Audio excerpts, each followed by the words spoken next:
Megan Foster had spent 12 years working in pediatrics, and she thought she understood what fear looked like. She had seen parents cry beside hospital beds. She had watched mothers refuse to leave premature babies, even when nurses begged them to sleep. She had held the hands of fathers who were terrified because their child had stopped breathing. But nothing had prepared her for the moment a woman walked into the hospital, pointed at Megan's 6-week-old daughter, and said, "That baby belongs to me." Megan froze. It was just after 10 in the morning. The pediatric floor was busy, but not unusually so. A volunteer was pushing a cart of books down the hallway. Someone was laughing near the nurse's station. A television in one of the waiting rooms was playing morning talk show with the volume turned low. Megan had been sitting beside the window in the family consultation room, feeding her daughter a bottle. Her daughter. Even thinking those two words still made something warm move through her chest. Sophie Foster, 6 weeks old. 6 weeks since Megan and Daniel had finally brought her home. 6 weeks since the social worker had placed that tiny bundle into Megan's arms and told her, "She's yours now." Megan had believed those words. She had built her entire heart around them. She looked down at Sophie. The baby was half asleep, one tiny fist curled around Megan's finger. "Almost finished," Megan whispered. Sophie made a soft little sound. Megan smiled. Then the door opened. A woman stood in the doorway. Megan knew her face immediately. Not because they had met, because Daniel had shown her pictures, once, years ago, his ex-wife, Laura Bennett. Megan's stomach tightened. Laura looked nothing like the woman Megan remembered from those photographs. In the pictures, she had been younger, smiling beside Daniel at some lake somewhere. Now she looked exhausted. Her hair was pulled back carelessly. Her eyes were red. She wore a dark coat even though the August morning was warm. But it was the expression on her face that frightened Megan. She wasn't looking at Megan. She was looking at Sophie. "Where did you get that baby?" Laura asked. Megan slowly stood. "Excuse me." Laura stepped into the room. "Where did you get her?" Megan instinctively pulled Sophie closer. "I'm Megan Foster. I know who you are." There was something cold in Laura's voice. Megan's heart began beating faster. "This is my daughter." Laura stared at her. "No." Megan blinked. "What?" Laura took another step. "She's not your daughter." Megan's mouth went dry. Before she could respond, a hospital security officer appeared behind Laura. And then Megan noticed something else. Laura wasn't alone. A woman in a gray suit stood behind her. The woman held a folder against her chest. "Mrs. Foster?" she asked. Megan looked at her. "Yes. My name is Patricia Hale. I'm an attorney." Megan's fingers tightened around the bottle. "Why are you here?" Patricia looked at Sophie, then back at Megan. "We need to talk about the adoption." Megan felt the room tilt. "No." Patricia's expression remained calm. "I'm afraid this isn't optional." Megan shook her head. "You can't just come in here and—" "We aren't taking her," Patricia said. Laura interrupted. "I am." Megan stared at her. Laura's voice cracked. "I am taking my daughter home." The words didn't make sense. Not at first. Megan looked down at Sophie, then at Laura. "Your daughter?" Laura nodded. "Yes." Megan felt something inside her break. "Daniel never told me you had a child." Laura's face changed. For the first time, Megan saw something that looked almost like shame. "I didn't." Silence. Megan stared at her. "What does that mean?" Laura swallowed. "It means I didn't tell Daniel." The baby stirred. Megan immediately began rocking Sophie. "It's okay," she whispered, but her hands were shaking. Patricia opened the folder. "Mrs. Foster, there are some circumstances surrounding Sophie's birth and adoption that were not fully disclosed to your husband." Megan stared at the folder. "What circumstances?" Laura stepped forward. "I was pregnant." Megan's eyes widened. "When?" "Almost a year ago." Megan looked at Sophie, then back at Laura. "No." Laura's eyes filled with tears. "I gave birth to her." Megan's entire body went cold. For a few seconds, the hospital seemed to disappear. There was no hallway, no nurses, no ringing phones, no sound. Just that one sentence. "I gave birth to her." Megan shook her head. "That's impossible." Patricia spoke carefully. "Mrs. Bennett signed documents at the time of birth indicating that she did not wish to parent the child." Megan stared at Laura. "Then why are you here?" Laura's eyes hardened. "Because I was told she was dead." Megan stopped breathing. "What?" Laura wiped her cheek. "They told me my baby died." Megan's arms tightened around Sophie. Patricia looked down.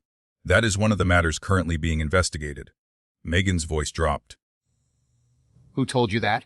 Laura looked directly at her. "The hospital." A chill ran through Megan. She worked at this hospital. She knew its procedures. She knew how difficult it was for a newborn to simply disappear from a system. "No," she whispered. Laura shook her head. "They told me my daughter didn't survive." Megan looked at Patricia. You're saying this hospital told her that her baby died? Patricia didn't answer immediately, and that hesitation frightened Megan more than anything else. Then Patricia said, there are discrepancies in the records. Megan stared at her. What discrepancies? We're not prepared to discuss those details yet. Megan almost laughed.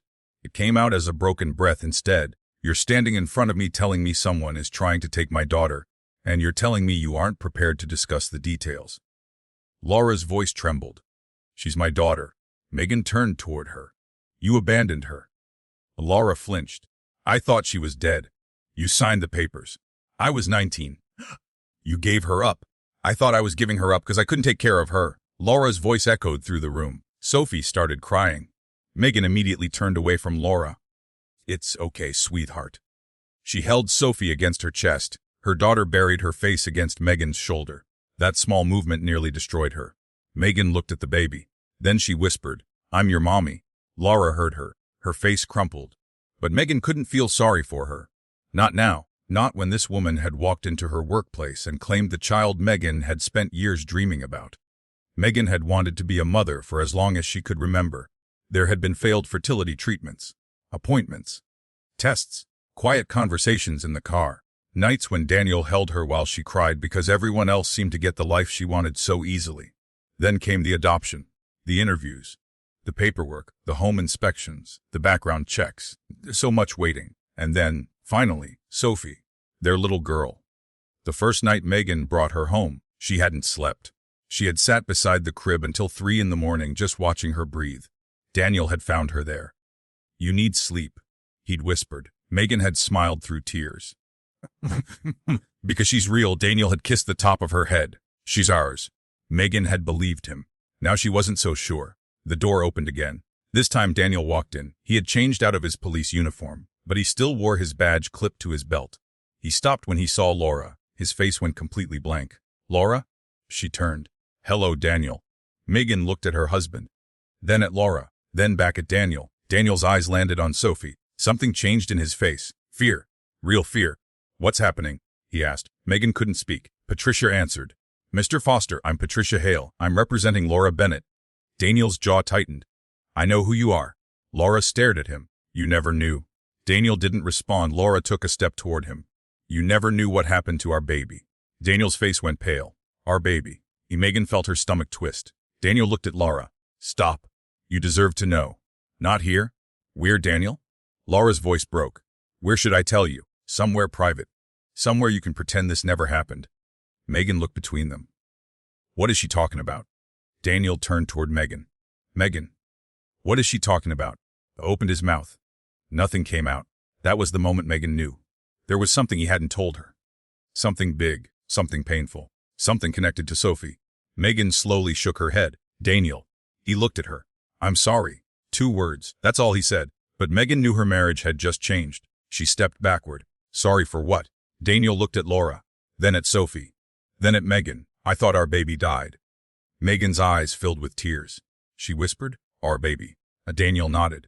My first marriage ended because of what happened. Megan stared at him. You told me you and Laura couldn't have children? I didn't lie. You told me there was never a baby? I thought there wasn't. Laura began crying. I was pregnant, Daniel. Daniel closed his eyes. When? Before we separated. He looked stunned. Why didn't you tell me? Because you were already leaving. Megan felt sick. The adoption papers. The social worker. The hospital, Daniel's previous marriage. All of it suddenly seemed connected. She looked down at Sophie, then at her husband. Does she have any claim to Sophie? Patricia answered. That is what the court will determine. Megan's voice became sharper. But right now, there is an emergency hearing scheduled. When? Tomorrow morning. Megan's heart dropped. Tomorrow. Patricia nodded. Laura looked at Sophie. I don't want to hurt you. Megan almost couldn't believe what she was hearing. You came here to take my daughter. I came here because I believe someone lied to me. Megan stared at her. Laura continued. I spent years believing my baby was dead. She wiped her eyes. Then 3 weeks ago, someone contacted me. Ooh, Laura hesitated. I don't know. Daniel stepped forward. What? Did they tell you? Laura looked at him. They told me to look at the adoption records. Daniel's face changed. Who contacted you? I said I don't know. Did they give you a name? No. A phone number? Laura shook her head. Nothing. Daniel looked at Patricia. Then how did you find us? Patricia opened the folder. The records led us here. The Megan's voice was barely audible. What records? Patricia looked at her. The adoption agency's records indicate that Sophie's birth mother was never properly notified of the adoption. Megan felt numb. So you're saying the adoption might not be legal? Patricia didn't answer directly. That is what the court will decide. Megan looked at Daniel. He looked devastated. She had never seen that expression on his face. Not when he told her about difficult cases. Not when he came home after witnessing something terrible. Not even during the years when they struggled to become parents. This was different. He looked like a man watching his entire life disappear. Megan whispered, Daniel, what happened with Laura? I told you her. I told you? No. Megan shook her head. You told me the version that was easiest to tell. His eyes filled with tears. You're right. That answer hurt more than denial would have. Megan turned toward the window. Outside, cars moved through the hospital parking lot. People were coming and going, living ordinary lives. Meanwhile, hers had just been ripped open. She looked down at Sophie. The baby had stopped crying. She was asleep against Megan's chest. Megan pressed her lips to the baby's forehead. Then she whispered, I'm not letting anyone take you. Daniel stepped closer. Megan? She turned. No. He stopped. I need you to tell me everything. I will. Tonight. Wes. No more secrets. Daniel nodded. No more secrets. Megan looked at Laura. Laura was standing near the door, crying silently. For the first time, Megan noticed something strange. Laura wasn't looking at Daniel. She wasn't looking at the lawyer. She wasn't looking at the hospital staff. She was looking at Sophie, and there was something in her expression that Megan couldn't explain. It wasn't greed. It wasn't anger. It was grief. Deep, unbearable grief. And somehow that frightened Megan even more. Because if Laura truly believed Sophie was her daughter, then this wasn't going to be a simple custody fight. It was going to be a fight over who had the right to call themselves a mother. And Megan was about to discover that the person she trusted most might have been hiding the truth from her all along. Megan didn't speak to Daniel on the drive home. She sat in the passenger seat with Sophie strapped into the car seat behind her, staring out the window while Daniel drove through the afternoon traffic. Normally, she would have complained about the driver who cut them off. She would have reminded Daniel that he was going too fast. She would have reached back at least twice to check on Sophie. This time she barely moved. Daniel kept glancing at her. Finally, he said, Megan. She didn't answer. I know you're angry. I'm not angry. He looked at her. She turned toward him. I'm terrified. Daniel's hands tightened around the steering wheel. I understand. No, you don't. Her voice cracked. You knew there was a possibility that you had a child with Laura. I didn't know. You suspected. Daniel didn't answer. That silence was enough. Megan closed her eyes. How long? What? How long have you suspected that Sophie might be connected to Laura? I didn't. Then why did you look like you'd seen a ghost when she walked into that room? Daniel swallowed. Because Laura told me she was pregnant before we separated. Megan stared at him. You told me she wasn't. I told you I didn't know about the pregnancy. That's not what you told me. Daniel pulled the car to the side of the road. He put it in park. For a few seconds, neither of them spoke. Then Daniel turned toward her. You're right. Megan waited. I lied by omission. She laughed bitterly. That's a nice way to say it. I didn't know the baby survived. You didn't know because you never asked. I did ask. Woo, the hospital? Megan frowned. What hospital? Mary's. Megan's stomach tightened. St. Mary's. The same hospital where she worked. The same hospital where Sophie's medical records had been transferred. The same hospital where Laura had just appeared. Daniel continued. After Laura and I separated, she stopped answering my calls. Her parents wouldn't speak to me. I didn't know where she was. So you assumed the baby died. Knew. He looked down. I was told the baby died. But who? Laura's mother. Megan stared at him. What exactly did she say? Daniel rubbed his forehead. She said Laura had delivered early. She said there were complications. She said the baby didn't make it. And you believed her. I had no reason not to. Megan shook her head. Then why didn't you tell me? Daniel's eyes filled with tears. Because I was ashamed. Megan looked away. Off what? Off that entire marriage. He took a breath. Laura and I were young. We fought constantly. She wanted a different life than I did. When she got pregnant, I thought it would fix things. It didn't. No. What happened? Daniel looked through the windshield. She didn't want the baby? Megan's eyes narrowed. What do you mean? She said she wasn't ready. That's understandable. I agreed. Megan turned sharply. You agreed? We were 24. We were barely making rent. I was working patrol shifts. She was struggling with depression. We were already talking about divorce. Megan said nothing. Daniel continued. She told me she wanted to give the baby up. And you agreed. I thought it was the responsible thing. Megan's voice became quiet. And now? Daniel looked at her. Now I wish I'd fought harder. The words stayed between them. Megan glanced toward the back seat. Sophie was sleeping peacefully. She had no idea that 3 adults were arguing over the circumstances of her birth. Megan turned back to Daniel. What happened after that? Laura went to the hospital. With you. Nubo? Why? She told me she wanted to do it alone. Megan's chest tightened. Daniel? I know. He looked miserable. I should have been there. But you weren't. No. And then her mother told you the baby died. Yes. Did you see a death certificate? No. Did you see medical records? No. Did you see the baby? Daniel shook his head. Megan stared at him. So you believed your child was dead because someone told you? I was devastated. But you never verified it. Daniel's voice broke. I was told there was nothing to verify. Megan looked down. She wanted to be angry with him. She was angry with him. But underneath the anger was something else. Pity. Because Daniel looked like a man who had been carrying a wound for 14 years without realizing someone had left the knife inside him. Megan reached for the door handle. We need to go, Neil nodded. When they arrived, Megan carried Sophie inside. She didn't wait for Daniel. She took the baby upstairs, changed her diaper, put her in the crib, and stood there until Sophie fell asleep. Then Megan walked downstairs. Daniel was sitting at the kitchen table. There were 2 cups of coffee in front of him. Neither had been touched. Megan sat across from him. Start from the beginning. Daniel nodded. Everything? Everything. He took a deep breath. Laura and I met in college. Megan listened. He told her about the first apartment they rented, the tiny kitchen, the cheap furniture, the arguments, the pregnancy, the decision to separate. Then he told her something Megan hadn't known. Laura didn't just want to give the baby up. Megan frowned. What else? She wanted me to sign away my rights. Did you? No. Why? Because even though I thought adoption was probably the right decision, I couldn't bring myself to sign anything until I knew the baby was safe. Megan leaned forward. So you didn't consent to the adoption? Not officially. What does that mean? I signed some preliminary paperwork. Daniel, I know. What paperwork? I don't remember. Megan stared at him. You don't remember? It was years ago. That's not an excuse. I know. He looked exhausted. I was told the final paperwork couldn't happen because the baby died. Megan sat back. Something wasn't adding up.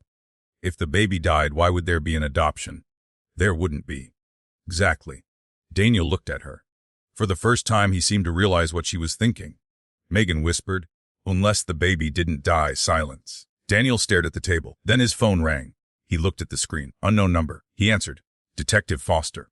A man's voice spoke. Megan couldn't hear the words. Daniel's expression changed. Who is this? The voice continued. Daniel stood. Where did you get this number? Another pause. Then Daniel said, don't contact my wife. Megan's heart started racing. Daniel ended the call. Who was that? He didn't answer? Daniel. Nobody. Don't do that. He looked at her. It was a warning. About what? He walked toward the window. They know about Sophie. Megan stood. Who? I don't know. What did they say? Daniel hesitated. Then he turned. They said Laura isn't the person we should be worried about. Megan felt a chill move through her. Why? Daniel's voice dropped. Because someone wanted Laura to believe her baby was dead. Megan stared at him. And that someone knows exactly where Sophie is now. And neither of them noticed the shadow moving across the frosted glass of the front door. A few seconds later, someone quietly placed an envelope on the porch. Then walked away. Megan eventually saw it. She opened the door. The envelope had no stamp, no return address. Only 3 words written across the front. AEOEAVAR. Megan froze. Daniel stepped beside her. He opened the envelope. Inside was a single photograph. A newborn baby. On the back, someone had written, as asked the hospital what happened that night. Tosek. Megan stared at the photograph. Then she recognized the blanket wrapped around the baby. It was the same blanket Sophie had been wrapped in the day they brought her home. Megan's fingers began to shake. Someone had known about their daughter before they did, and whoever that person was, they had just told Megan where to look for the truth. Megan didn't sleep that night. Neither did Daniel. They sat at the kitchen table for nearly 3 hours, staring at the photograph. It wasn't a recent picture. Megan could tell immediately. The image had been printed on old photographic paper, The kind hospitals used years ago before everything became digital. A newborn baby, pink face, tiny fingers, eyes closed. Wrapped tightly in a pale blue blanket. The same blanket Sophie had been wrapped in when Megan and Daniel first met her. Megan had assumed the adoption agency had provided it. Now she wasn't so sure. Daniel turned the photograph over again. There's no date. Megan shook her head. No hospital stamp either. Someone removed it. Or it was never there. Daniel looked at her. You think the photograph is fake? New. Why? Because of the blanket. Daniel frowned. Megan pointed at the corner of the photograph. Look. He leaned closer. A small embroidered flower was visible near the baby's shoulder. Megan remembered it. She had noticed it the first night Sophie came home. That blanket had a loose thread right here, Megan said. She touched the photograph. Exactly here. Daniel stared at her. You're sure? I'm a pediatric nurse. I've handled that blanket dozens of times. Daniel slowly sat back. Then this is Sophie. Megan swallowed. Maybe. You just said. I said the blanket is the same. Daniel looked at her. Megan. That doesn't prove the baby is Sophie. But it proves someone had a photograph of her. Years before we adopted her. Daniel went silent. Megan pushed the photograph across the table. We need to find out where that blanket came from. Daniel nodded. I'll call the agency. New. He looked at her. I'll call. You work for the police. Exactly. And I'm the nurse who works at the hospital. Megan shook her head. That's exactly why neither of us should start making accusations. Daniel looked frustrated. Then what do we do? Megan stood. We'll go to work? Daniel stared at her. You're serious? Yes. After what happened today. Especially after what happened today. She picked up the photograph. If someone inside that hospital knows what happened, I want to know before they realize we're looking. Daniel understood. He nodded. Okay. Megan put the photograph into an envelope. Tomorrow morning. But tomorrow morning came with something Megan hadn't expected. At 7:15, her phone rang. It was her supervisor. Emily. Megan, I need you to come in early. Megan glanced at the clock. I'm already getting ready. There was a pause. Then Emily said, there's been a problem with Sophie's records. Megan's stomach dropped. What kind of problem? I don't know. What do you mean you don't know? I mean the records department flagged them. Why? Emily lowered her voice. Because there are 2 adoption files. Megan stopped moving. 2. That's what they said. Are you sure? I wouldn't call you if I wasn't. Megan looked toward Daniel. He had heard her side of the conversation. What do the files say? Megan asked. Emily hesitated. That's the strange part. What? One file says Sophie was born at St. Mary's. Megan's heart began pounding. And the other? Emily took a breath. The other says she was born somewhere else. Megan felt cold. Where? I don't know yet. Emily, I'm trying to get access. Don't. What? Don't open anything. Why? Because I don't know who has access to those records. There was silence. Then Emily said, You're scaring me. Megan looked at Daniel. I'm scared too. She ended the call. Daniel stood. We're going to St. Mary's. Megan nodded. But when they arrived, something was different. The hospital felt normal. Too normal. Nurses walked through the halls. Doctors hurried between rooms. Parents sat in waiting areas. Nobody seemed to know that a custody battle had exploded around one of their patients. Megan walked toward the records department. A woman named Karen Fields sat behind the desk. Karen had worked there for almost 20 years. Megan knew her well. Karen. Karen looked up. Her expression changed immediately. Megan, I need to ask you something. Karen glanced around. About Sophie. Megan nodded. Karen lowered her voice. Come with me. They walked into a small records office. Karen shut the door. I shouldn't even be showing you this. Megan's pulse quickened. What did you find? Karen pulled a file from a locked cabinet. There's an original birth record. Megan stared at it. Original? Yes. She opened the folder. Megan leaned over the desk. The name was there as baby girl Bennett. Megan's breath caught. That's Laura's last name. Karen nodded. Mother Laura Bennett. Megan stared at the page. Then she saw the date. She knew that date. It was 14 years ago. But the next line made her blood run cold. Status deceased. Megan looked at Karen. That's what Laura was told. Karen shook her head. Nung. What? Look at the date.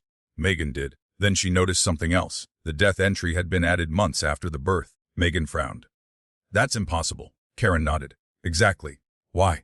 Because newborn deaths are recorded immediately. Megan looked closer. The entry had been typed in a different font, different ink, different handwriting. She touched the page. Someone changed this? Karen whispered. That's what I think. Megan's heart raced. Ooh, I don't know. Can you tell when it was changed? Karen pointed to a small notation in the margin. Someone accessed the file 14 years ago. Ooh, the employee ID is blocked. Megan stared at the code. Can you unblock it? Karen looked nervous. I don't think we should. Karen, I could lose my job. Megan stepped back. I'm not asking you to risk your job. She took out her phone. I'm asking you to tell me what you're afraid of. Karen looked at her. For several seconds she said nothing. Then she whispered. There was a nurse. What nurse? Margaret Ellis. Megan knew the name. Everyone at St. Mary's knew it. Margaret had worked in the maternity department for more than 30 years before retiring. She's retired. I know. Where is she? Karen looked toward the door. She died 6 years ago. Megan's stomach tightened. Then why are you telling me about her? No. Because Margaret was the person who handled Laura's delivery. Megan stared at her. Are you sure? Karen nodded. And she was the one who entered the original record. Megan looked down again. There was something else. A handwritten note had been attached to the file. Karen hadn't mentioned it. Megan picked it up. The note contained only one sentence. Says Dio now relis teropigas hersources. Megan's heart stopped. Karen. Karen's face went pale. I've never seen that note before. Someone wrote this? I know. Who? I don't know. Megan looked at the date. It was written the same day Laura gave birth. Karen, if this note was here 14 years ago, why did the adoption agency receive the baby? Karen shook her head. I don't know. Megan's phone buzzed. A message from Daniel. Come downstairs now. And Megan looked at Karen. I have to go? Karen nodded. Megan walked quickly toward the elevator. When she reached the lobby, Daniel was waiting. He looked angry. What happened? He held up his phone. Laura's lawyer filed something. What? An emergency petition. Megan's stomach dropped. For custody. Daniel nodded. When is the hearing? Tomorrow. I know. No. Daniel looked directly at her. They moved it up. Megan froze. When? Today, she stared at him. What? 3 hours from now. Megan's heart began racing. Why would they move it? Because the judge received new evidence. What evidence? Daniel hesitated. Then he handed her his phone. There was an attached photograph. Megan looked at it. Her face went pale. It was a hospital document. A discharge record. It showed that Laura Bennett had been discharged 14 years ago. But beneath her name was another patient. Baby girl Bennett. Status. Transferred to pediatric care. Akshirs. Megan stared at the screen. That's not a death record. No. Then where did the baby go? Daniel shook his head. We don't know. Megan looked at him. He frowned. What? She held up the old file. The note. Daniel read it. His expression changed. Do not release to adoption services. Megan nodded. Someone stopped the adoption. Then how did Sophie end up with us? I don't know. Daniel looked toward the hospital corridor. For the first time, Megan saw something on his face that wasn't fear. It was determination. We need to find out who transferred that baby. Megan nodded. Then Karen appeared behind them. She was pale. Megan.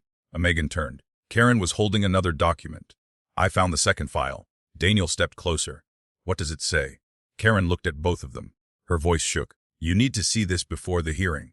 She handed the file to Megan. Megan opened it. The first page contained Sophie's adoption information. The second contained medical records. The third contained a photograph. Megan stared at it. It was another picture of the baby.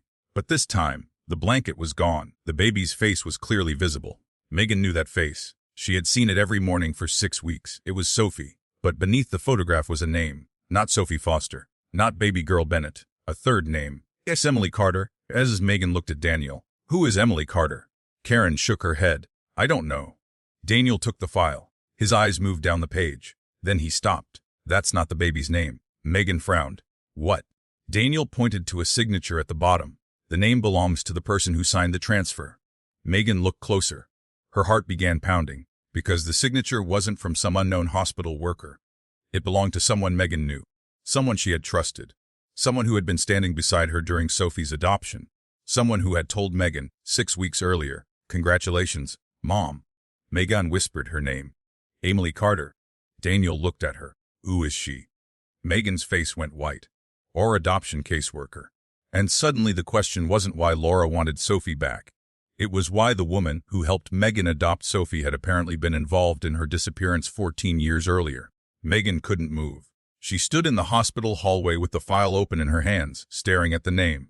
Emily Carter, her adoption caseworker. The woman who had guided them through every step of the adoption process.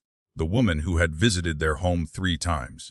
The woman who had inspected the nursery. The woman who had sat across from Megan and Daniel during the final interview and told them they were ready to become parents. Emily had been the person who called them 6 weeks earlier. Megan still remembered that phone call. She had been standing in the kitchen, making coffee, when her phone rang. Mrs. Foster Wes? This is Emily Carter. Megan had immediately known from Emily's voice that something was different. There is a little girl. Megan had stopped breathing. How old? Just a few days old. Is she healthy? She's doing well.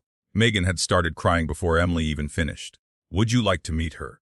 Megan had looked at Daniel. He had been standing across the kitchen. He knew immediately. That night, they drove to the agency together. Emily had been waiting for them. She had smiled. She had hugged Megan. And she had said the words Megan would never forget. She's been waiting for you. Now Megan was holding a document suggesting Emily had been connected to the child's transfer 14 years earlier. It made no sense. Emily wasn't even supposed to have been involved. She would have been too young. Daniel took the file from Megan. How old is Emily? Megan shook her head. I don't know. Approximately. Maybe 40. Daniel looked at the document again. Then she would have been around 26. Megan nodded. She could have worked here. She could have. Karen was still standing beside them. There is more. Megan looked at her. What? Karen glanced down the hallway. Not here. They followed her back into the records office. Karen locked the door. Daniel stood near it. Megan sat at the desk. Tell us everything. Karen opened an old computer system. She typed slowly. Emily Carter wasn't the only person connected to that transfer. Megan leaned forward. Who else? Karen pulled up an archived record. There were 3 people. She pointed at the screen. Margaret Ellis, the maternity nurse. Okay. Dr. Robert Hayes, the attending physician. Daniel nodded. And Karen hesitated. Emily Carter. Megan stared at the screen. What was Emily doing here 14 years ago? Social services. Megan felt a chill. She was already working in child services. Karen nodded. She wasn't an adoption caseworker yet. She was an assistant. Daniel stepped closer. Assistant to whom? Karen clicked another file. The name appeared. As Patricia hailed up, Megan's stomach dropped. Laura's attorney. Karen nodded. At the time, Patricia wasn't an attorney. Daniel stared at the screen. What was she? She worked with the County Family Services Department. Megan slowly sat back. So Patricia knew about the baby. Apparently. And Emily worked under her. Wes. Daniel looked at Megan. This isn't a coincidence. No. Megan felt a strange pressure building in her chest. The same people kept appearing. Laura, Patricia, Emily, the hospital, the adoption agency. 14 years ago, a baby was supposedly dead. 6 weeks ago, that same baby had been placed in Megan's arms. And somehow the people connected to both events were beginning to overlap. Daniel looked at Karen. Can you access the transfer record? I can try. She searched. Nothing appeared. Deleted. Daniel frowned. Completely? Almost. What does that mean? Karen opened another screen. There are fragments. Show us. A list appeared. Megan read the entries. Transfer authorization. Pediatric unit transport emergency placement. Then one final line. Access to destination Carter residence. Megan's heart stopped. Carter. She looked at Daniel. Emily? Daniel nodded. That's her. Karen looked confused. Why would a newborn be transferred to an employee's residence? Megan stood. She wouldn't. Daniel's expression hardened. Unless it wasn't an official transfer. Karen looked at them. What are you saying? Daniel answered. Someone took the baby. Silence. Megan looked at the photograph again. The baby was Sophie. She knew it. Every instinct she had as a pediatric nurse told her the child in that photograph was the same child sleeping in her house. But there was one problem. If Emily had taken Sophie 14 years ago, how had the baby ended up being adopted 6 weeks ago? Megan looked at the file. Wait. Daniel turned. What? Emily Carter's residence. What about it? She doesn't live at the same address anymore. Karen shook her head. I don't have current information. I do. Megan pulled out her phone. She had Emily's number. She had her email. She had the address from the adoption paperwork. Megan typed it into a map, then stopped. Daniel? What? The address. He looked at the screen. What about it? Zhao, it's not her house. Daniel frowned. What do you mean? I've been there. He looked at her. When? During the home study. Megan remembered. Emily had told them she lived alone, but she hadn't. At least not exactly.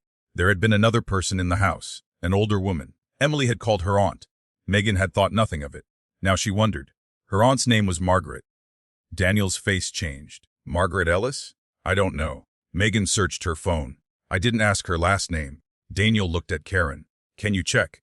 Karen searched. Her face went pale. Margaret Ellis. Megan felt dizzy. The ID. The retired nurse who handled Laura's delivery. The social services assistant who handled the baby's transfer. The adoption caseworker who later helped Megan adopt Sophie. And the same woman whose home was connected to Emily Carter. It was too much. Daniel put both hands on the desk. Call Emily? Megan looked at him. No. Why? Because if she's involved, we don't tell her what we found. Then what do?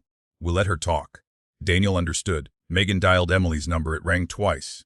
Then she answered. Megan. Megan tried to keep her voice steady. Emily, where are you? There was a pause. At the agency? Can I meet you? Of course. Now? Another pause. Is something wrong? Megan looked at Daniel. Yes. Emily's voice became cautious. What happened? I found something in the hospital records. Silence. Then Emily said, what kind of records? Megan knew immediately. Emily was afraid. I'll tell you when I see you. I don't think that's a good idea. Megan's heart started racing. Why? Because you shouldn't be digging into this. Megan's voice became cold. Into what? And Emily didn't answer. Emily, I need you to trust me. Megan almost laughed. You helped me adopt my daughter. Les. And now I found your name on a transfer record from 14 years ago. Silence. Megan could hear Emily breathing. Then Emily whispered, where did you find that?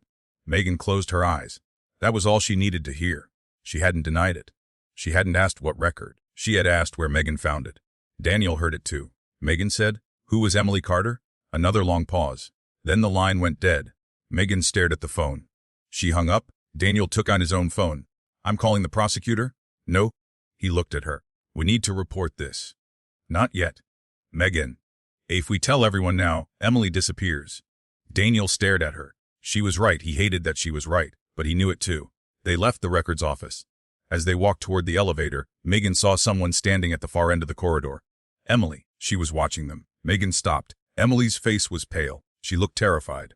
Megan started walking toward her. Emily took a step backward. Don't. Megan stopped. Tell me the truth. Emily shook her head. You don't understand. Then help me understand. I can't. You can. Emily's eyes filled with tears. Not here.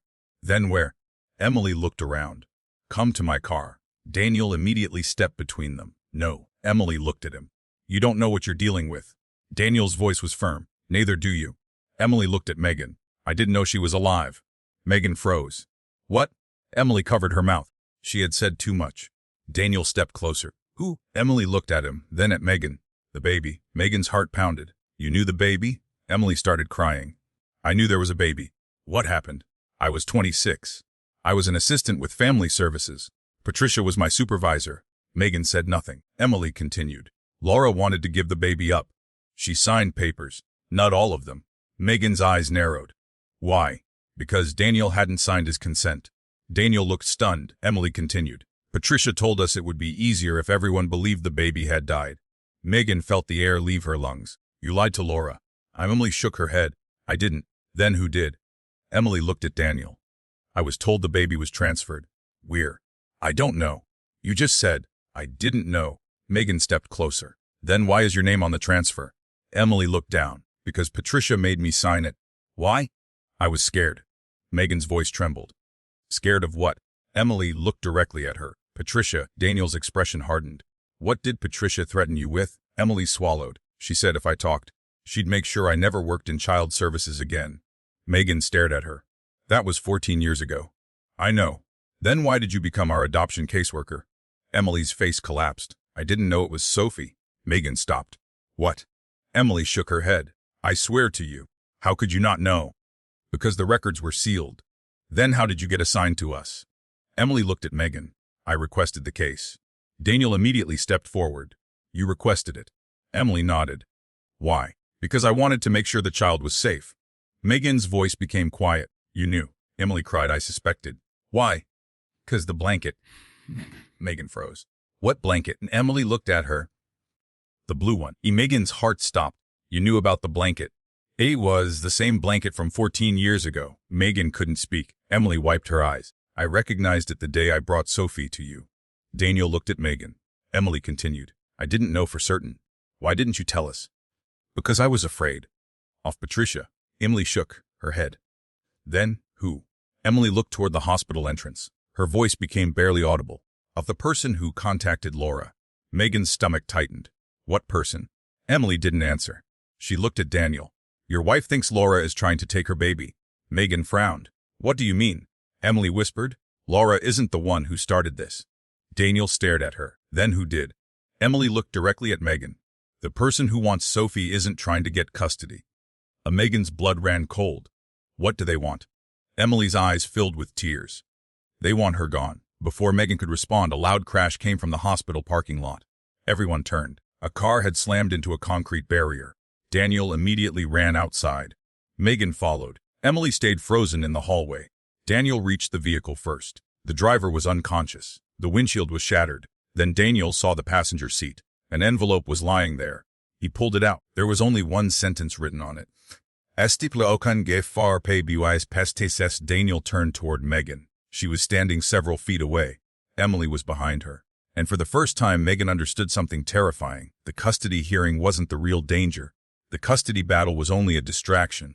Someone wanted Megan and Daniel fighting over who had the right to keep Sophie, while nobody was asking why someone was so desperate to make sure they never discovered where she had really come from. By the time the police cleared the hospital parking lot, it was nearly noon. The driver of the crashed car had survived. That was the first piece of good news Megan had heard all morning. The second was harder to understand. The car belonged to nobody Megan recognized. The driver had no identification, no phone, no wallet, no explanation for why he had been driving toward the hospital at nearly 60 miles an hour. And the envelope Daniel had found in the passenger seat was now sitting inside an evidence bag. Asteolokija for Arglithis past TCR. Megan couldn't stop looking at those words. They had been written by someone who knew exactly what she and Daniel were doing. Someone who knew about Sophie. Someone who knew they were searching the hospital records. Someone who knew about Laura. And that meant the person wasn't simply watching from a distance. They were close. Very close. Megan sat in a small conference room at the hospital with Daniel beside her. Emily Carter sat across from them. She hadn't stopped crying. Megan wanted to feel sorry for her. Part of her did. But another part couldn't forget that Emily had known something about Sophie and had kept quiet. You said Patricia made you sign the transfer papers, Daniel said. Emily nodded. Yes. Why? I already told you. You told us you were afraid. I was. That's not an answer. Emily looked at him. You don't understand what Patricia was capable of. Then explain it. Emily lowered her eyes. Patricia had connections. With who? Judges, hospital administrators, social workers, people in the county. Daniel leaned forward. You're saying she could manipulate records? Emily shook her head. She didn't have to manipulate everything. What does that mean? She knew which people to call. Megan watched Emily carefully. Why did she want Laura's baby? Emily looked at her. I don't know. You're lying. Emily flinched. I'm not. You know something? I know what I was told. Then tell us. Emily took a breath. Patricia said Laura wasn't capable of raising a child. Was she? She was young. She was struggling. But she wasn't dangerous. Megan's expression hardened. So Patricia decided the baby should be removed. She said it was for the child's protection. And Daniel. She said he wasn't stable enough. Daniel's jaw tightened. Because I was a police officer. Because you were angry. I was angry because my wife was leaving me. Emily nodded. Patricia used that. Megan looked at Daniel. He looked down. Emily continued. She told me the safest thing was to make sure neither parent could claim the baby. And then Laura was told the baby died. Who told her? Emily hesitated. Patricia. Megan's heart sank. And Daniel? Laura's mother told him? Did Patricia arrange that too? Emily didn't answer. Daniel stood. Emily. She looked at him. Did Patricia arrange for Daniel to believe his doll was dead? Emily's eyes filled with tears. Yes, silence. Megan felt sick. For 14 years, Daniel had believed his child had died. Laura had believed the same thing. And somewhere in the middle of it all, a baby had been alive. A baby who had eventually become Sophie. But how? Megan looked at Emily. Where was Sophie for all those years? I don't know. Then who does? Emily shook her head. I don't know. Megan stood. You're asking us to believe that you helped transfer a newborn, watched the records say she was dead, and then 14 years later somehow ended up assigned to her adoption case without knowing where she'd been. Emily looked at her. Yes. Megan stared at her. It sounds impossible. I know. Then prove it. Emily hesitated. How? Give us everything. What? Every document, every name, every address, every person involved. Emily looked terrified. If I do that, Patricia will know. Daniel stepped forward. She already knows. Emily looked at him. How? He held up the evidence bag containing the envelope. Someone tried to scare us away this morning. Emily stared at it. Then she whispered, "Then we're already too late." Before anyone could respond, there was a knock at the door. A hospital administrator entered. "Mrs. Foster." Megan turned. "Yes." "The court is ready?" Megan frowned. "What?" "The hearing has been moved to the hospital." Daniel stood immediately. "Why?" The administrator looked uncomfortable. "The judge said the location was necessary because of the medical records." Megan's stomach tightened. "The custody hearing. Here, at the hospital. The same hospital where the records had been altered. The same hospital where Laura had appeared. The same hospital where someone had just tried to frighten them." Daniel looked at Megan. "We need to go." Emily stood. "I'm coming." Daniel shook his head. "No." Emily looked at him. "You need me?" "Not in the courtroom. I can testify. Later." Emily looked at Megan. Megan understood. "Stay here." Emily nodded. Megan and Daniel left. The temporary courtroom had been set up in a large administrative conference room on the second floor. Megan recognized several people immediately. Laura sat beside Patricia Hale. Across from them was the county attorney. A court reporter was setting up her equipment. And at the front sat Judge Helen Matthews. Megan had expected a formal courtroom. Instead, she found herself sitting in a hospital conference room fighting for the right to keep the child sleeping at home. The absurdity of it made her feel numb. Then Laura looked at her. For a moment, their eyes met. Megan expected anger. Instead, she saw sadness. Laura looked away. The judge entered. Everyone stood. Then the hearing began. Patricia spoke first. "Your Honor, this case involves a child who may have been unlawfully placed for adoption without the biological mother's informed consent." Megan's hands tightened.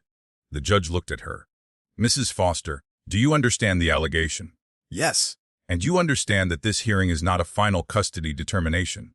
"Yes." "Good." Patricia continued. "My client gave birth to the child 14 years ago. She was informed that the child had died. She later discovered evidence suggesting that the child survived and was placed for adoption." The judge looked at Laura. "Ms. Bennett, is that accurate?" Laura nodded. "Yes." The county attorney stood. "We do not dispute that there are irregularities in the records." Megan's heart jumped. "But we have not established that the child in question is Sophie Foster." Patricia responded immediately. "We have photographic evidence." She handed the judge a photograph. Megan knew which one. The photograph of the newborn wrapped in the blue blanket. The judge examined it. Then she looked at Megan. "Mrs. Foster, do you recognize this?" "Yes." "What do you recognize?" "The blanket." "Anything else?" Megan hesitated. "The baby." The room became silent. Patricia turned toward her. "Do you believe that is your daughter?" Megan looked at the photograph. "Yes." "Why?" "I'm a pediatric nurse." Patricia waited. "I've cared for Sophie since she was placed with us. I know her face." Patricia nodded. "But you cannot prove that from a photograph taken 14 years ago." "No." "Thank you." She sat down. The county attorney stood. "Your Honor, we request that no change in custody occur today." Patricia objected. "My client is the biological mother. Biological parentage has not yet been established." Then ordered testing. The judge raised a hand. "No." Everyone stopped. Judge Matthews looked at both sides. "I am not going to remove a 6-week-old child from her adoptive parents based solely on an incomplete record." Megan exhaled. But then the judge continued. "However, I am equally unwilling to ignore evidence suggesting that the adoption process may have been compromised." Megan's relief disappeared. The judge looked toward Laura. "Ms. Bennett, do you have any evidence that you knowingly consented to this adoption?" Laura shook her head. "No." "Any document confirming that you were informed of the child's adoption?" "No." Blow. "Any death certificate?" Laura looked at Patricia. "No." The judge looked toward Daniel. "Detective Foster." Daniel stood. "Yes, Your Honor. You were married to Ms. Bennett at the time." "Wes, did you ever receive notice that your child had died?" "No official notice." "Who informed you?" "My former mother-in-law." "Did you verify that information?" "No." "Why?" Daniel looked down. "I believed her." The judge nodded. "Do you now believe that your former wife may be Sophie Foster's biological mother?" Daniel looked at Megan. Then at Laura. "Yes." Megan felt something inside her twist. Not because Daniel believed Laura. Because she realized he had finally accepted something he had spent 14 years refusing to face. The judge leaned back. "I am ordering immediate DNA testing of the child, Ms. Bennett, and Mr. Foster." Megan's heart pounded. "Until those results are available, Sophie will remain with the Foster family." Laura closed her eyes. Megan exhaled. Then the judge added, "There is one more issue." She looked toward the hospital administrator. "The medical records." The administrator stood. Yes, Your Honor. Who has custody of the original records? The hospital. Then I am ordering the hospital to preserve every original record associated with Laura Bennett's delivery and the subsequent transfer of the child. The administrator nodded. Understood. And nobody is to alter, remove, destroy, or access those records without authorization. Megan looked at Daniel. That mattered. The judge continued. I also want a full audit of all individuals who accessed those records during the past 30 days. Megan's heart skipped. 30 days. That would include Emily, maybe Patricia, maybe someone else. The judge struck the table lightly with her pen. The next hearing will occur after the DNA results are available. The hearing was over. Megan stood. Laura remained seated. For several seconds, Megan didn't know what to do. Then Laura approached her. Megan stiffened. Laura stopped a few feet away. I know you hate me. I don't hate you. Laura looked surprised. I should. Megan shook her head. You thought your daughter was dead. Laura's eyes filled with tears. Yes. Megan looked toward the door. Then find out what happened. Laura stared at her. I will. But if you're Sophie's mother... Megan's voice cracked. I need you to understand something. Laura nodded. I didn't hear from you. I know. I didn't know. I know. I began crying. Those two words hurt Megan more than anything else. Because Laura wasn't threatening her. She wasn't demanding Sophie. She was simply standing there grieving a child she had lost twice. Once 14 years ago, and again 6 weeks ago. Megan turned away. Daniel followed her into the hallway. For several seconds, neither spoke. Then Daniel said, I need to tell you something. Megan stopped. What? I recognized the name Emily Carter before today. Megan slowly turned. What do you mean? I've seen it in an old case file. We're an investigation I worked on 8 years ago. Megan's heart began pounding. What kind of investigation? Daniel looked toward the empty hallway. A missing children case. Megan stared at him. Was the child found? No. Daniel. He looked at her. The child disappeared from foster care. Megan's face went pale. What does that have to do with Emily? Daniel lowered his voice. Emily was the social worker assigned to the case. Megan felt a cold wave move through her. How many children? Daniel hesitated. 3. 3. 3 children disappeared from the same foster network over 5 years. Megan couldn't speak. Daniel continued. I never found out what happened to them. Did you suspect Emily? No. Then why tell me now? Because I found something in the old case file this morning. Megan stared at him. What? Daniel reached into his jacket. He pulled out a folded copy of an old document. Megan opened it. There was a list of names, 3 children, 3 dates, 3 disappearances, and beside the third child's name was a handwritten note. Av transferred under emergency authority. Megan looked at Daniel. Who signed it? Daniel didn't answer. She looked at the signature. Her blood ran cold. It was the same signature appearing on Sophie's old transfer record. Emily Carter. Megan looked toward the courtroom. Laura was still inside. Patricia was gathering her papers.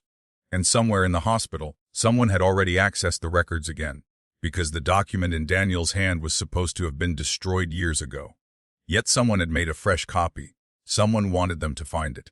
And Megan suddenly realized the most frightening possibility of all.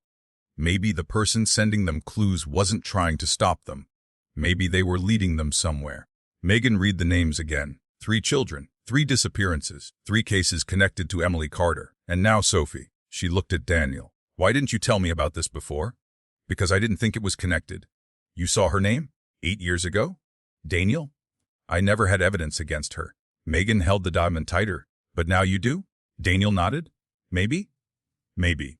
The signature is hers. That doesn't mean she was responsible for what happened. Megan looked at the 3 names. What happened to these children? I don't know. Then find out. Daniel gave her a tired look. I'm not assigned to that case anymore. You're a detective. Not every case can be reopened because I feel like it. This isn't about how you feel. Megan pointed at the document. It's about whether someone has been moving children through the system. Daniel didn't respond. Because he knew she was right, they walked back toward the records department. But before they reached the elevator, Daniel's phone rang. He looked at the screen. Captain Harris. He answered. Foster. Megan couldn't hear the other side. Daniel's expression became serious. How long ago? A pause. Who found it? Another pause. Don't touch anything. He ended the call. Megan looked at him. What happened? They found something in the old maternity records. Another file. No. Daniel looked toward the hallway. Emily's car. Megan frowned. What about it? I was parked behind the hospital. She drove here. She did. The police already know that? Emily left it here. Megan's stomach tightened. Where did she go? Nobody knows. They hurried outside. Emily's car was parked in the employee lot. The driver's door was unlocked. Her purse was still inside. Her phone was gone. Megan stared through the window. She wouldn't leave without her purse. Daniel nodded. That's what I'm thinking. A uniformed officer approached. We searched the vehicle. Anything? The officer shook his head. Nothing obvious. Daniel opened the trunk. There was a cardboard box inside. He lifted it out. What's this? The officer shrugged. Wasn't there when we first searched. Daniel looked at him. What? The officer's face changed. I didn't say that. You said nothing was obvious. That's what I meant. Daniel opened the box. Inside were folders. Old paper files. Megan stepped closer. She recognized one of the names immediately. Laura Bennett. Her heart started beating faster. Daniel pulled out the first folder. Inside was a hospital photograph. Laura, 14 years younger, sitting in a hospital bed. She looked exhausted. A newborn baby was in her arms. Megan stared. She wasn't told the baby died immediately. Daniel nodded. Apparently not. Megan took the photograph. On the back was a date, the day after the birth, and beneath it 3 words. As mother changed mind. As Megan looked at Daniel, she changed her mind. Apparently. So Laura wanted her baby. Looks like it. Megan looked through the papers. There was a handwritten note. A mother requesting discharge with infant. With another page. Father unavailable. Afsikas. Another. Adoption hold requested. After Megan's hands began shaking. Daniel. He took the papers. Someone stopped the adoption. Wes. Then why was Laura told the baby died? Megan turned another page. There was a name. Patricia Hale Dawson. Megan's chest tightened. She did it. Daniel shook his head. We still need proof. The officer interrupted. Detective. Daniel looked up. We found blood. Megan froze. We're. Passenger seat. Daniel's face hardened. Emily? We don't know. How much? Not much. Megan looked at the car. Could she be hurt? We don't know. Daniel immediately called for additional officers. Megan stood beside the vehicle staring at the empty driver's seat. Emily had been terrified. She had told them Patricia was dangerous. And now she was gone. Megan felt a horrible certainty settling inside her. Emily hadn't disappeared because she wanted to run. She had disappeared because someone had made her. Daniel returned. We're locking the area down. Good. What are you thinking? Megan looked at the box. I'm thinking Emily kept evidence. Why? Because she knew one day someone might need it. Daniel looked at her. Or because she was involved. Megan shook her head. I don't think she was the one taking children. Why? Because if she was, why keep these? Daniel didn't answer. Megan looked down at the photograph of Laura. She was trying to protect someone. Who? I don't know. A police officer approached. Detective Foster? Daniel turned. We found this under the driver's seat. He handed Daniel a small plastic bag. Inside was a key. Megan looked at it. What's that? Locker key. Daniel examined it. There was a number stamped onto the metal. F213 Dreftassen, hospital lockers, Megan said. Daniel nodded. Locker 217 was in an older employee changing area that hadn't been renovated in years. Daniel unlocked it. Inside was a small notebook. No name, no identification. Just pages of handwritten notes. Megan opened it. The first page contained a list. Al's Laura Bennett, baby girl Bennett, Emily Carter, Kiss Patricia Hale, then another name. Megan didn't recognize it. Dr. Samuel Reed. Daniel stared at the page. That name means something. What? He was the medical director at St. Mary's 14 years ago. Megan looked at him. Where is he now? Retired. Where? Daniel pulled out his phone. Ravenwood. Megan's eyes narrowed. That's where we live. Daniel nodded, and that's not the strangest part. He turned a page. A date was written beside Samuel Reed's name. 6 weeks earlier. Megan's heart stopped. That's when Sophie came to us. Daniel kept reading. Underneath the date was a sentence. He knows where she came from, and Megan looked at him. Who wrote this? I don't know. She turned the page. Another sentence. Do not trust the adoption agency. Sever. Then another. Do not trust the hospital. Then one final line. Press. Do not let Patricia find her. As Megan felt cold. Find who? Daniel looked at the notebook. Sophie? Megan closed her eyes. The answer had been sitting in front of them. All this time, they had assumed Laura was fighting to get Sophie back. But someone else had known about Sophie long before Laura did. Someone had arranged the adoption. Someone had hidden the birth records. Someone had moved the child, and now someone was terrified that Megan and Daniel were discovering the truth. Daniel looked at her. We need to find Dr. Reed. Megan nodded. But before they could leave, her phone rang. The number was blocked. She answered. Hello. No one spoke. Then she heard breathing.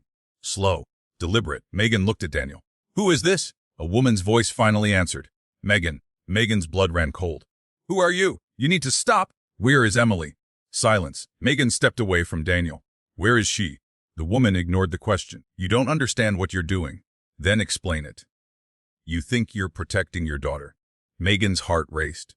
"I am." "No." The woman's voice became colder. "You're putting her in danger." Megan tightened her grip on the phone. "Who are you?" "You should have left the past alone." "Who are you?" The woman paused. Then she said something that made Megan's entire body go still.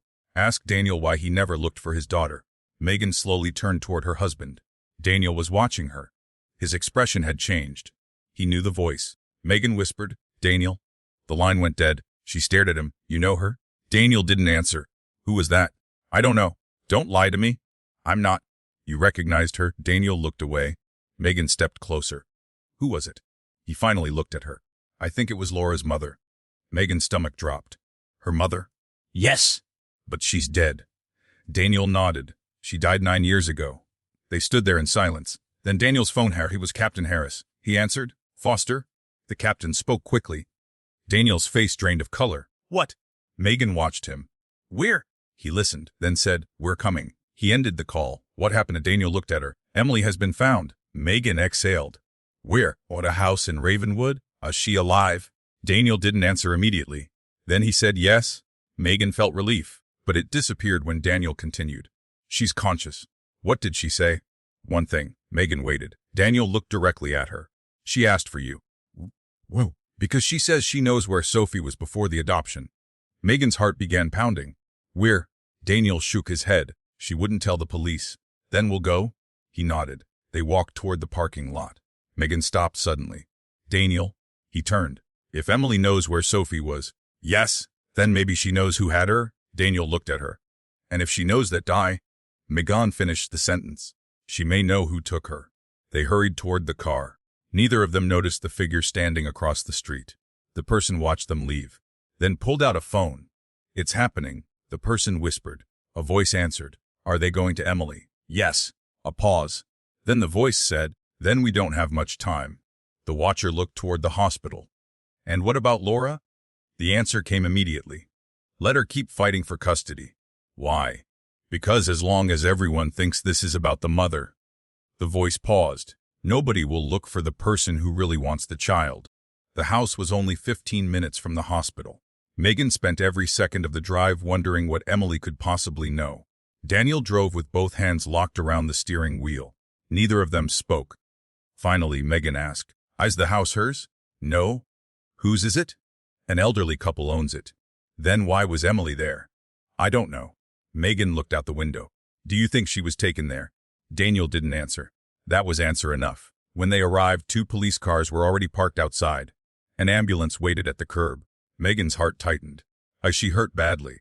Captain said she was conscious. They hurried inside. The house smelled like old furniture and antiseptic. A paramedic stood near the hallway. "Detective Foster." "Wes."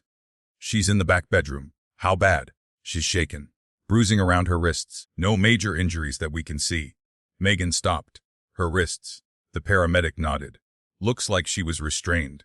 Daniel's face hardened. They entered the bedroom. Emily was sitting against the headboard. Her face was bruised. There was dried blood near her hairline, but she was awake. When she saw Megan, tears immediately filled her eyes. "You came." Megan moved toward her. "Of course." Emily looked at Daniel. "Is the police captain outside?" "Yes." "Don't let him come in." Daniel frowned. "Why?" "Because I don't know who I can trust." Daniel glanced toward the door. "Emily, you're safe." "No." She looked at Megan. "I'm not." Megan sat beside her. "Tell me what happened." Emily swallowed. "I left the hospital." "Why?" "Because I knew someone was watching me." "Who?" "I don't know." "Ow." "What happened next?" "I drove here."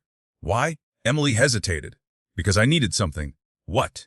Emily looked toward a small wooden dresser. "The bottom drawer." Daniel opened it. It was empty. Emily's face fell. "They took it?" "What was inside?" "A file." "What file?" "Mine." Daniel looked confused. "Your personal file had the original case file." Megan leaned closer. "Which case?" Emily looked directly at her. "Sophie's." Megan felt her heart pound. "You had an original file? Not the adoption file?" "Then what?" "The first file." Megan frowned. "Explain." Emily took a breath. 14 years ago, when Laura gave birth, the hospital created a birth record. Megan nodded. Yes.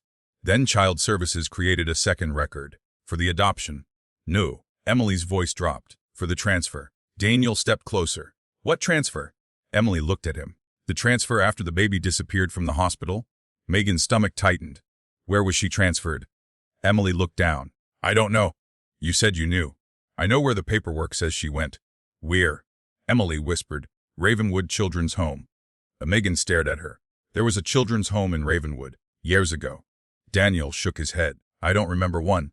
Because it closed? When? 14 years ago. Daniel's expression changed. How convenient. Emily nodded. That's what I thought. Megan looked at her. How did you find this out? Because I found the original transfer order. Where? In Patricia's office. Daniel's jaw tightened. You stole it? I copied it. Why? Because I realized something wasn't right. What? Emily looked at Megan. The baby wasn't transferred to the children's home. Megan waited. Emily continued. The transfer order was forged. Silence. Daniel stared at her. How do you know? Because I found the real transfer record. Where? At the hospital. Megan felt a chill. Then where did it say the baby went? Emily closed her eyes. To a private residence. Woos. They'd only open her eyes. I don't know. Why not? Because the address was blacked out. Daniel stepped closer. Be whom? Emily shook her head. I don't know. Megan looked at the bruises on Emily's wrists. Who attacked you? Emily looked away. I never saw their face. Man or woman? Man? Mound? The voice. Daniel frowned. What did he say? Emily's eyes filled with tears. He said something I've been hearing in my nightmares for 14 years. Megan's voice softened. What? Emily whispered. You should have let her die. Megan felt sick. Daniel's face went pale. Who said that? I don't know. What else? He said. I made a mistake. What mistake? Emily looked at Megan. Giving Sophie to you. Megan froze. Daniel stepped forward. How does he know the Fosters? I don't know. How does he know Sophie? I don't know. Then what do you know? Emily stared at him. I know that Sophie wasn't supposed to be adopted. Megan's chest tightened. What? She was supposed to disappear. Disappear where? I don't know. Emily, I swear. Megan stood. Then why did the adoption happen? Emily looked at her. Because someone changed the plan. I don't know. Megan shook her head. You keep saying that. Because it's true. Emily reached toward the nightstand. There was a small paper envelope there. She picked it up. I do know one thing. What? This was left for me. She handed it to Megan. Megan opened it. Inside was a photograph. Not of Sophie. Not of Laura. A photograph of a young woman standing outside a hospital. Megan recognized her immediately. Emily. 14 years younger. Beside her stood another woman. Patricia Hale. And between them was a baby carrier. Megan looked closer. The carrier was the same one shown in another photograph from the hospital records. Where was this taken? Outside St. Mary's. When? The day after Laura gave birth. Megan stared at the photograph. Who took it? I don't know. Daniel looked at the picture. What's in the carrier? Emily shook her head. I never saw. Megan's eyes narrowed. That's impossible. Why? You were there. I was told not to open it. Why? Patricia said the baby was being transferred. Did you know the baby was alive? Yes. Then why did you tell everyone she was dead? Emily's eyes filled with tears. I didn't. Megan stopped. What? I never told Laura the baby died. Then who did? Patricia. And Daniel? His former mother-in-law. Megan looked at Daniel. He seemed frozen. Emily continued. But there's something you don't know. What? Laura's mother wasn't the person who started the lie. Daniel's eyes narrowed. Who was? Emily looked at him. Dr. Samuel Reed. Megan felt a chill. The medical director. Emily nodded. He signed the original transfer. Daniel's expression changed. Why? Because Patricia told him the baby was being placed somewhere safe. Was it? No. How you know? Because Dr. Reed came to me 3 days later. What did he say? Emily swallowed. He asked me whether I had seen the baby. Megan's heart began pounding. What did you say? I told him yes. What did he say? Emily looked at Megan. He said, then forget her face. Silence filled the room. Daniel turned toward the window. Where is Dr. Reed now? Emily answered quietly. Still in Ravenwood. Well, no. Emily shook her head. You don't understand. Then explain. Dr. Reed isn't retired. Daniel turned. What? He's still practicing. Megan frowned. Where? Emily looked directly at her. At a private children's clinic. Daniel pulled out his phone. What clinic? Emily gave him the name. Daniel searched. His face changed. Megan noticed immediately. What? He handed her the phone. The clinic's website showed its medical staff. At the top was a photograph. Dr. Samuel Reed. Megan stared. Then she looked at the date of his current employment. He had joined the clinic 6 weeks ago, exactly when Sophie entered their lives. Megan's heart pounded. 6 weeks. Daniel nodded. Exactly. Emily whispered. That's why I tried to stop the adoption. Megan looked at her. What? I saw his name on the paperwork. And? I knew something was wrong. But you still let us adopt Sophie. Emily's face crumpled. I thought keeping her with you was safer. Megan's eyes filled with tears. Safer from who? Emily looked at her. Everyone. Daniel stepped closer. What happened to the 3 children from your old case? Emily closed her eyes. Fact. I found 2 of them, Lou. Years later. Where? Emily hesitated. They were adopted. Whom? I don't know. Daniel's voice became sharp. Emily. I don't know. What happened to the 3rd? Emily looked at him. That's the one I couldn't find. Megan felt a terrible thought forming. How old was the 3rd child? 6 weeks. Megan's blood ran cold. Was the child a girl? Emily nodded. Yes? Naim. Emily shook her head. The records were sealed. Daniel stared at her. When did she disappear? 6 weeks after birth. Megan's heart stopped. 6 weeks. The exact age Sophie was when she came to them. She looked at Daniel. He was thinking the same thing. Emily. Megan whispered. Yes. What if Sophie wasn't the first child? Emily's eyes widened. What do you mean? What if she was one of the children from that network? Emily stared at her. No. Why not? Because Sophie was born 14 years ago. Megan shook her head. Numb as she pointed toward the photograph. The baby in this photograph was born 14 years ago. Emily looked confused.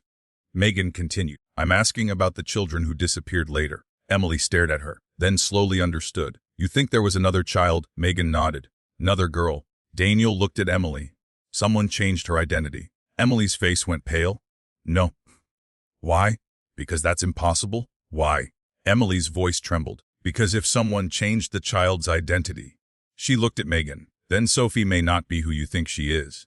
The room went silent. Megan felt the world beneath her shift. She looked at the photograph again. The baby. The blanket. The hospital. Everything she thought she knew about her daughter was suddenly uncertain. Then Emily reached for her hand. There is one way to know. Megan looked at her. How? Emily whispered. Find the original DNA sample from the adoption. Daniel frowned. Why? Because the adoption agency collected one. Megan's heart began pounding. Where is it? Emily looked toward the door. Patricia has it. Daniel immediately understood. If Patricia has the sample, she can prove who Sophie is. Megan nodded, but she could also destroy it. Emily looked at her. Exactly. Daniel's phone rang. He answered. Foster. His expression changed almost immediately. What? He listened, then looked at Megan. Captain Harris found the missing file. Weird. Daniel ended the call. His face was grim. At Patricia Hale's office. Megan stood.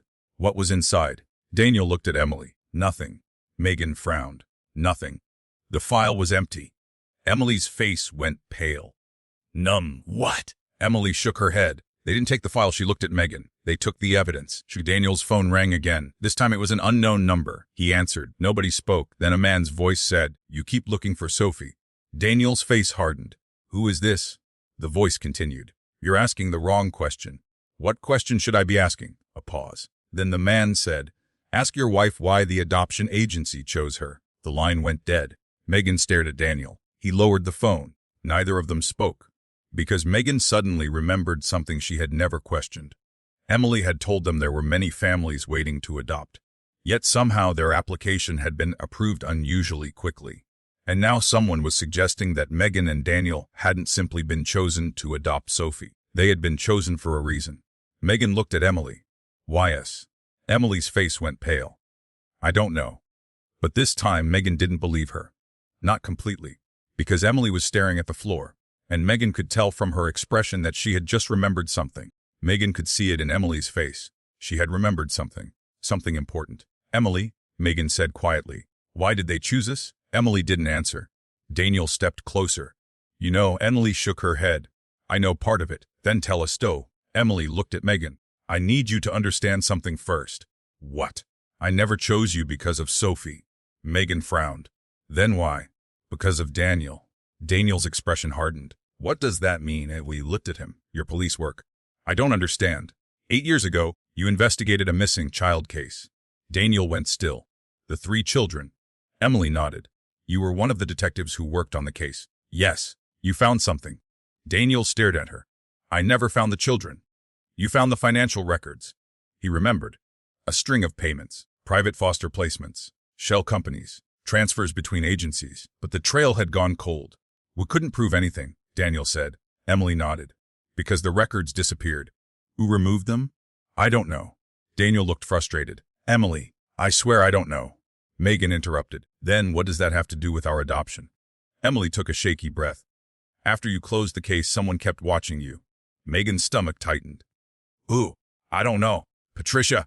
Emily shook her head. Not Patricia. Then who? Emily looked at Daniel, the same person who contacted Laura. Daniel's expression changed. You said you didn't know who that was. I didn't. Then how do you know it's the same person? Because of the message. What message? Emily reached into her pocket. She pulled out a folded piece of paper.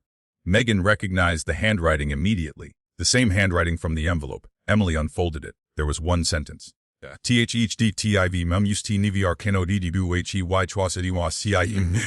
Daniel stared at it. Megan looked at him. What is I don't know. Emily shook her head. I think you do. Daniel looked at her. What? You've been investigating this without realizing you were already part of it. Megan felt a chill. Explain. Emily looked at Daniel. Do you remember the name of the foster agency from that old case? Daniel thought for a moment. Ravenwood Family Services. Emily nodded. And do you remember who funded it? Daniel's face changed. No. Because the funding came through a private foundation.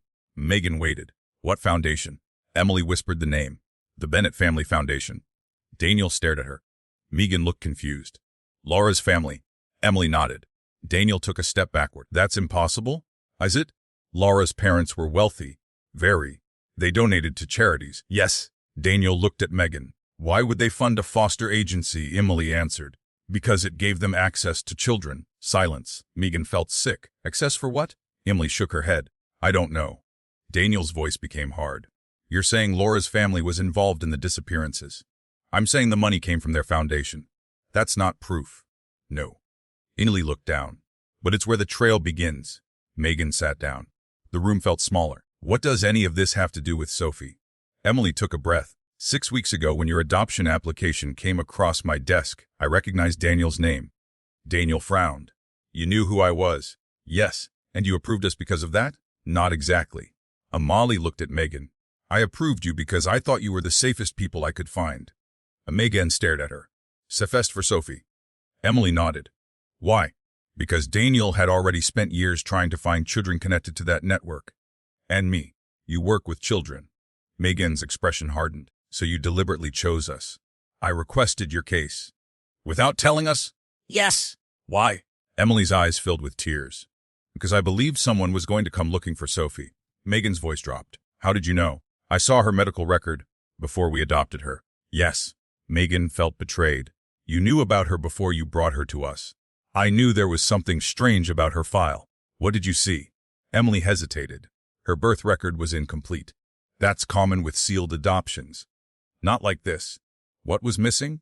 The original hospital identification number. Megan frowned. Why does that matter? Because every newborn gets one. Daniel nodded. She's right. Emily continued.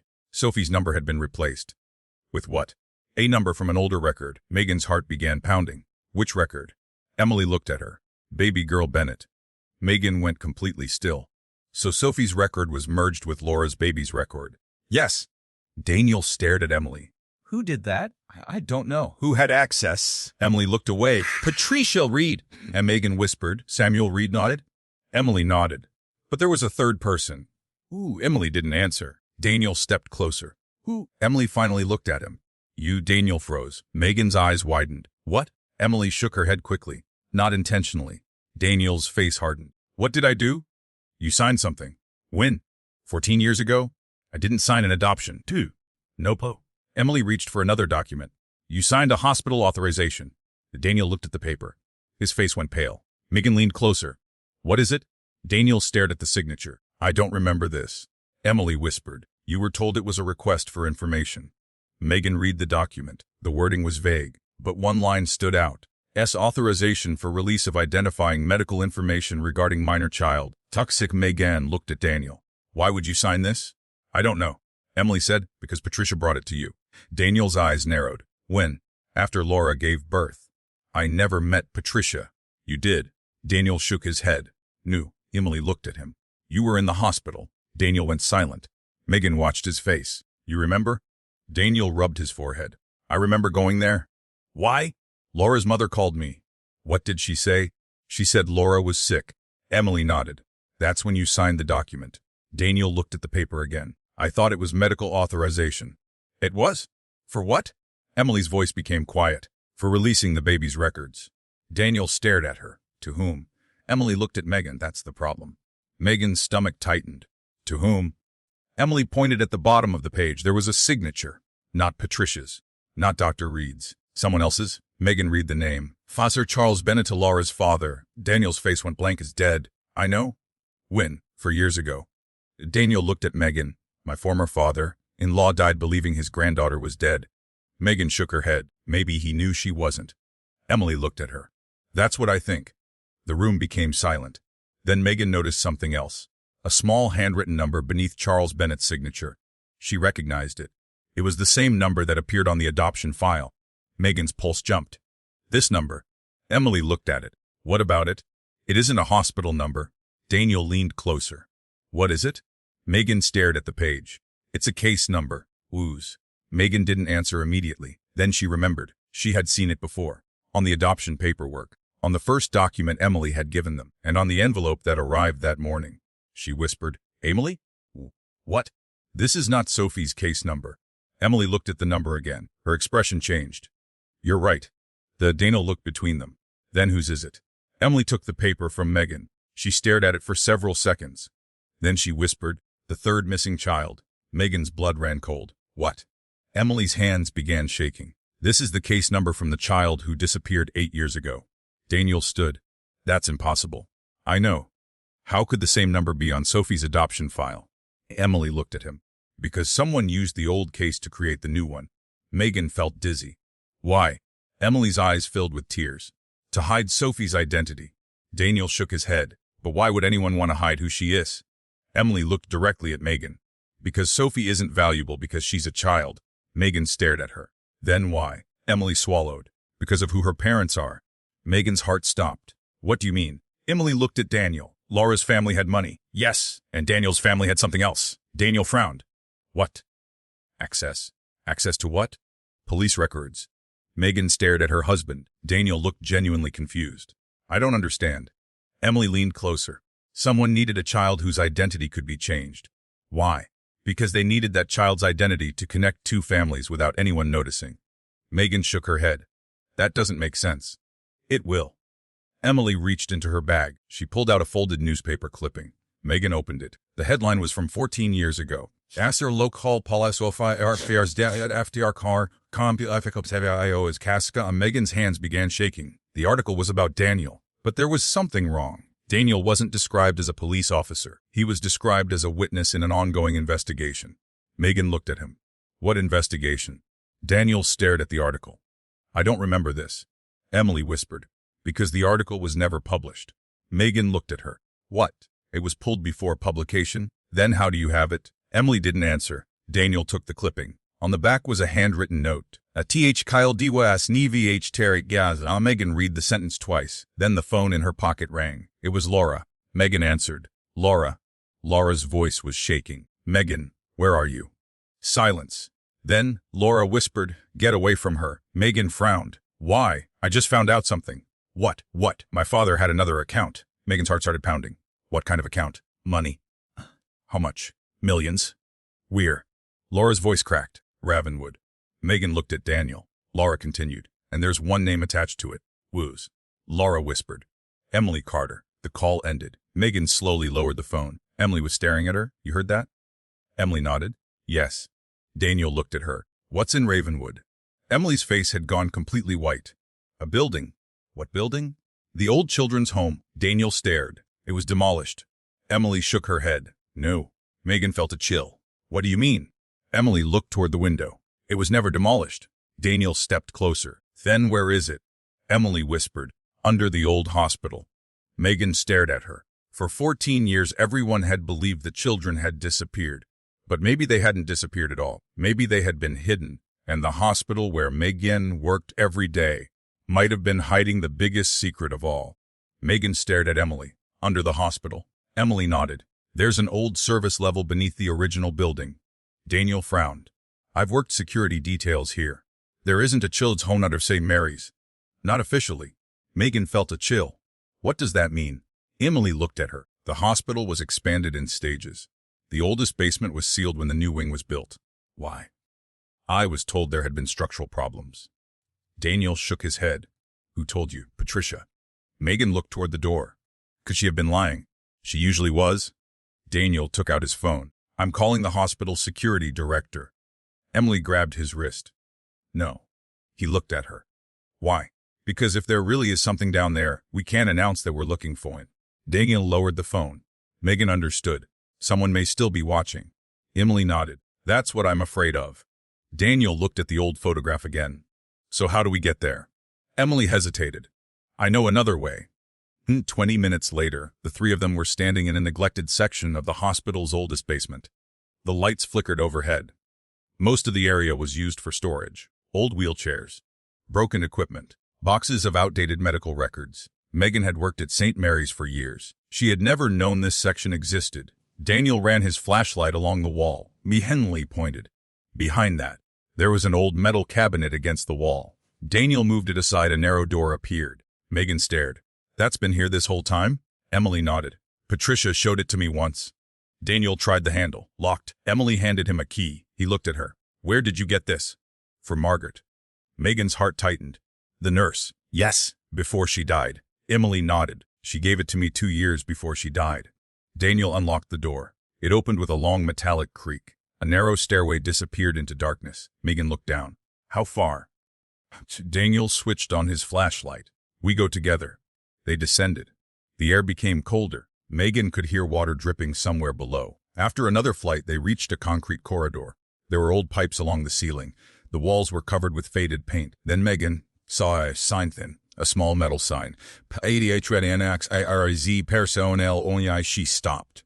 This was real. Emily nodded. It was. Daniel looked at her. How long was it used? Until the late 90s. For what? Emergency pediatric overflow. Megan looked around. This isn't large enough. Emily shook her head. Most of it is behind the walls. Daniel turned. Behind the walls? Emily nodded. The official floor plan was changed. Why? Because the annex wasn't being used for ordinary patients. Megan's stomach tightened. What was happening here? Emily looked at her. Children were brought here temporarily. How many? I don't know. Why? Emily hesitated. To wait. Wait for what? Placement. Megan felt sick. Adoption. Emily nodded. But not through normal channels? Daniel's expression hardened. You mean private placements?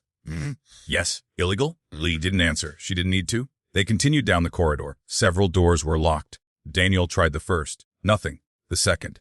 Nothing. The third opened. Inside was a small room, an old desk, a filing cabinet, a broken chair, and a faded children's drawing taped to the wall. Megan stepped closer. It showed a house. 3 stick figures stood outside. A woman, a man, a little girl. Above them was written, CMY FAMILM. Megan's throat tightened. She turned toward Emily. Who drew this? I don't know. Daniel opened the filing cabinet. Most of the drawers were empty. Then he found one folder. The Pover read, Emperor PXMT, 2012 hours. Megan looked at the date. That's the year of the 3 missing children. Daniel nodded. He opened it. Inside were photographs, children. Different children. Some infants, some toddlers, some older. Megan felt sick. How many? Daniel counted 23 children, at least. Emily looked at the photographs. I didn't know about this. You worked in the system. I worked above it. Megan looked at her. What does that mean? I handled paperwork. Emily's voice trembled. I didn't know where the children went after placement. To Daniel turned another page. There were names, dates, placement destinations, but several entries had been blacked out. Then he saw one. Baby girl, female, 6 weeks and no name, no birth date, only a placement code. Daniel stared. Emily. She came closer. That's the 3rd missing child. Megan looked at the record. When did she disappear? Emily checked the date. 8 years ago. Where was she placed? Emily pointed to the next line. Private family placement. Which family? The name was missing. Daniel turned the page. Nothing. He opened the folder again. A small handwritten note fell onto the floor. Megan picked it up. There were only 4 words. Same family. Different name. Toxic. Daniel looked at her. What does that mean? I don't know. Megan stared at the note. Then something clicked. Emily. What? The children. What about them? You said some were adopt them. Yes. Do you know by whom? Emily shook her head. No. But what if they weren't? Daniel looked at Megan. What are you thinking? Megan pointed at the note. Same family. Different name. She looked at the photographs. What if the children weren't being placed with different families? Daniel's eyes narrowed. You think one family was taking them? Less. Emily shook her head. That would be impossible. Why? Because the records showed different addresses. Megan looked at her. Different addresses can belong to the same person. Daniel nodded slowly. Shell companies. Exactly. They searched the placement records. Daniel took photographs of the addresses. Then he noticed something. These aren't residential addresses. What are they? Trust offices. Megan frowned. Whose trusts? Daniel searched. His face changed. The Bennett Family Foundation. Emily went pale. Laura's family. Megan stared at the files. Her father wasn't just funding the agency. Knew. Daniel looked at the records. He was controlling the placements. Emily sat down. I never knew. Megan looked at her. Maybe you were never supposed to. Daniel turned another page. Then he stopped. There was a familiar name. Sophie Foster. Megan's heart slammed against her ribs. No. She stepped closer. The file wasn't an adoption record. It was a placement record. The date was 6 weeks earlier. The placement code matched Sophie's. Daniel stared at it. That's impossible. Megan looked at the address. It wasn't theirs. It was a private residence in Ravenwood. That's not our address. Emily's face went pale. Then Sophie was placed somewhere else first. Megan felt dizzy. We're. Daniel read the address, then looked at Emily. Do you recognize it? Then Emily nodded. Her lips parted. Yes. Whose house? Emily looked terrified. Dr. Samuel Reed. Megan's heart dropped. The doctor. Emily nodded. Sophie was there.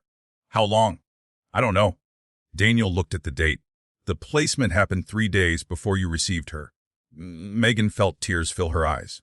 3 days. Someone had taken their daughter somewhere before bringing her to them. Someone had hidden that information from the adoption agency. And Dr. Reed was involved. Daniel pulled out his phone. I'm calling the police. Emily grabbed his arm again. Wait. Why? Look at the next page. Daniel turned it. There was a handwritten authorization. Megan recognized the signature immediately. Patricia Hale. But beneath it was another signature. Megan stared. It belonged to someone else. Someone she knew. Someone who had been part of their adoption from the beginning. Daniel saw it too. His face went pale. No. Megan looked at him. Who? He didn't answer. She looked down at the page. The signature belonged to the adoption agency director. Grace Morgan. Megan knew Grace. She had met her twice. Grace had personally congratulated them after the adoption was finalized. Megan had trusted her. Now her signature was sitting on a document authorizing Sophie's private transfer. Megan whispered. Everyone knew. Emily shook her head. Not everyone. Who didn't? You. Daniel looked at Megan. And me. Megan felt something break inside her. The adoption hadn't been a simple process. It had been arranged, planned, controlled, and somehow they had been placed at the center of it. Daniel looked at the document again. There's a date. What? The authorization was signed 6 weeks ago. Megan frowned. That's when Sophie came to us. Wes. But look at the time. Megan leaned closer. See 11:42 p.m. or she remembered that night. They had received the call from Emily at 9:15. They had met Sophie the next morning. Megan looked at Daniel. Why would anyone sign a transfer at 11:42 at night? Daniel didn't answer. Then they heard something. A door slammed somewhere down the corridor. Emily jumped. Daniel immediately turned off his flashlight. Someone's here. They stood completely still. Footsteps echoed in the distance. Slow, heavy, coming toward them. Megan held her breath. Daniel whispered, "Stay behind me." The footsteps stopped. Then a man's voice came through the darkness. "You shouldn't have come down here." Megan recognized the voice. Her blood ran cold. She had heard it before. On the phone. The same man who had warned them to stop searching. Daniel raised his weapon. "Police. Step into the light." Silence. Then the man laughed softly. "You still don't understand." Daniel shouted, "Show yourself." The light suddenly came on. The corridor was empty. Nobody was there. Megan looked around. Then she saw the open doorway at the end of the hall. A figure disappeared through it. Daniel ran. Megan followed. They entered another room. Empty, except for a small table. On the table was a baby blanket. Blue. The same blanket Sophie had been wrapped in. Megan approached slowly. There was a note pinned to it. She picked it up. 4 words. Ask Duccio Shiocio Uagan stared at the message. Daniel stood beside her. Someone knows exactly what we're doing. Megan nodded. Then she noticed something beneath the blanket. A hospital bracelet. She picked it up. The name printed on it wasn't Sophie. It wasn't baby girl Bennett. It wasn't Emily Carter. It was a name Megan had never seen before. Silu Yurel Maurganer. Daniel looked at it. Who is Lily Morgan? Megan shook her head. I don't know. Emily walked toward them. The moment she saw the bracelet, she stopped. Her face went completely white. Megan noticed. Emily. Emily couldn't speak. Who is Lily Morgan? Emily looked at Megan. Then she whispered, That's Grace Morgan's daughter. Megan's stomach dropped. Grace doesn't have a daughter. Emily shook her head. She did. Where is she? Emily stared at the bracelet. She disappeared 8 years ago, the same year as the third missing child. Megan felt the pieces beginning to connect. But before she could say anything, Daniel's phone rang. Captain Harris. Daniel answered. His expression changed almost immediately. What? He listened. Then looked at Megan. Laura is missing. Megan froze. What? Daniel ended the call. She left the courthouse 40 minutes ago. Where did she go? They found her car. Where? Daniel looked at the blue blanket in Megan's hands. A doctor. Reed's clinic. Megan's heart began pounding. Laura had been fighting to get Sophie back. Now she had disappeared. And the last place anyone had seen her was the same clinic connected to Sophie's hidden history. Megan looked at Daniel. We have to go. Daniel nodded. But Emily stopped them. No. Megan turned. Emily's voice was shaking. If Laura is at Dr. Reed's clinic, she looked at the bracelet. Then you need to understand what you're walking into. Megan waited. Emily whispered, Dr. Reed isn't the person who has been hiding the children. She looked toward the dark hallway. He's the person who has been finding them. Megan couldn't take her eyes off Emily. What do you mean Dr. Reed has been finding them? Emily looked at the blue blanket in Megan's hands. He wasn't hiding the children. Then what was he doing? Looking for them. Why? Emily swallowed. Because he knew what happened. Daniel stepped closer. Then tell us. Emily looked toward the hallway. Not here. We don't have time. I know. Laura is missing. I know. Then start talking. Emily took a breath. 8 years ago when those 3 children disappeared, Dr. Reed started asking questions. Daniel frowned. He wasn't involved in the investigation. No. Then why would he care? Because one of the children was connected to him. Megan's heart tightened. How? Emily shook her head. I don't know, Emily. I never knew the whole story. Then tell us what you know. Emily looked at Daniel. Dodra, Reed believed the children weren't being adopted. What did he think was happening? They were being moved. We're from one family to another. Megan frowned. That doesn't make sense. It does it. The identities are being changed. Daniel looked at her. The children were being given new names. Emily nodded. And new birth records. Megan's stomach dropped. Like Sophie. Yes. Daniel's expression hardened. Who was doing it? Emily shook her head. I don't know. You keep saying that? Because I don't know. Emily looked at Megan. But I know who was helping. Woo. Grace Morgan. Megan's face went cold. The adoption agency director. Emily nodded. And Patricia Hale. Both. Yes. Daniel looked toward the stairs. Then we're gonna Grace. Knew. Megan stared at Emily. Why? Because Grace isn't at the agency. Where is she? Emily hesitated. She disappeared. When? Yesterday. Megan's heart sank. Before Laura appeared. Yes. Daniel looked at Emily. How do you know? Because I tried to contact her. Why? She sent me a message. What did it say? Emily took out her phone. There was one red message. Garcia, I know who Sophie really is. Megan stared at the screen. Why didn't you tell us? I was trying to find her. We're. I don't know. Daniel took the phone. Anything else? Emily shook her head. Nothing. Megan looked at the message again. She says she knows who Sophie really is. Emily nodded. Wes. Not where Sophie came from. No. Who she really is. Emily's face tightened. Exactly. Daniel's phone buzzed. He checked it. A message from Captain Harris. Reed's clinic is empty. Laura's car is outside. No sign of Reed or Laura. Megan felt her pulse jump. They're gone. Daniel nodded. We're going there. Emily stood. I'm coming. No. You need me. Daniel looked at her. You've been attacked? I know. You could be targeted again? I know. Then stay here? Emily shook her head. If Dr. Reed is Laura, I'm the only person who knows what he was looking for. Megan looked at Daniel. Would take her. Daniel didn't like it. But he nodded. They left the hospital through a rear entrance. The drive to the clinic took 10 minutes. The building was small, 2 stories. White walls, large windows. A sign outside read Diaz and Risen Aldi Agronauts Medics LC in Ekariyas. Megan stared at it. Has been working here for 6 weeks. Daniel nodded. Exactly. They entered through the unlocked front door. The waiting room was empty. A children's television played silently in the corner. A few toys were scattered across a table. Everything looked normal. Too normal. Megan walked toward the reception desk. There was a sign and sheet. The last name on it was Laura Bennett. Time fex 99 am. And Megan looked at Daniel. She was here. Daniel nodded. He checked the hallway. Rooms are empty. Emily pointed toward the back. That door.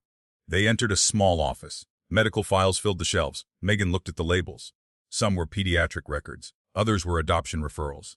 Daniel opened a cabinet. Inside were photographs. Dozens of them. Children. Different ages. Different years. Megan felt sick. These are the missing children.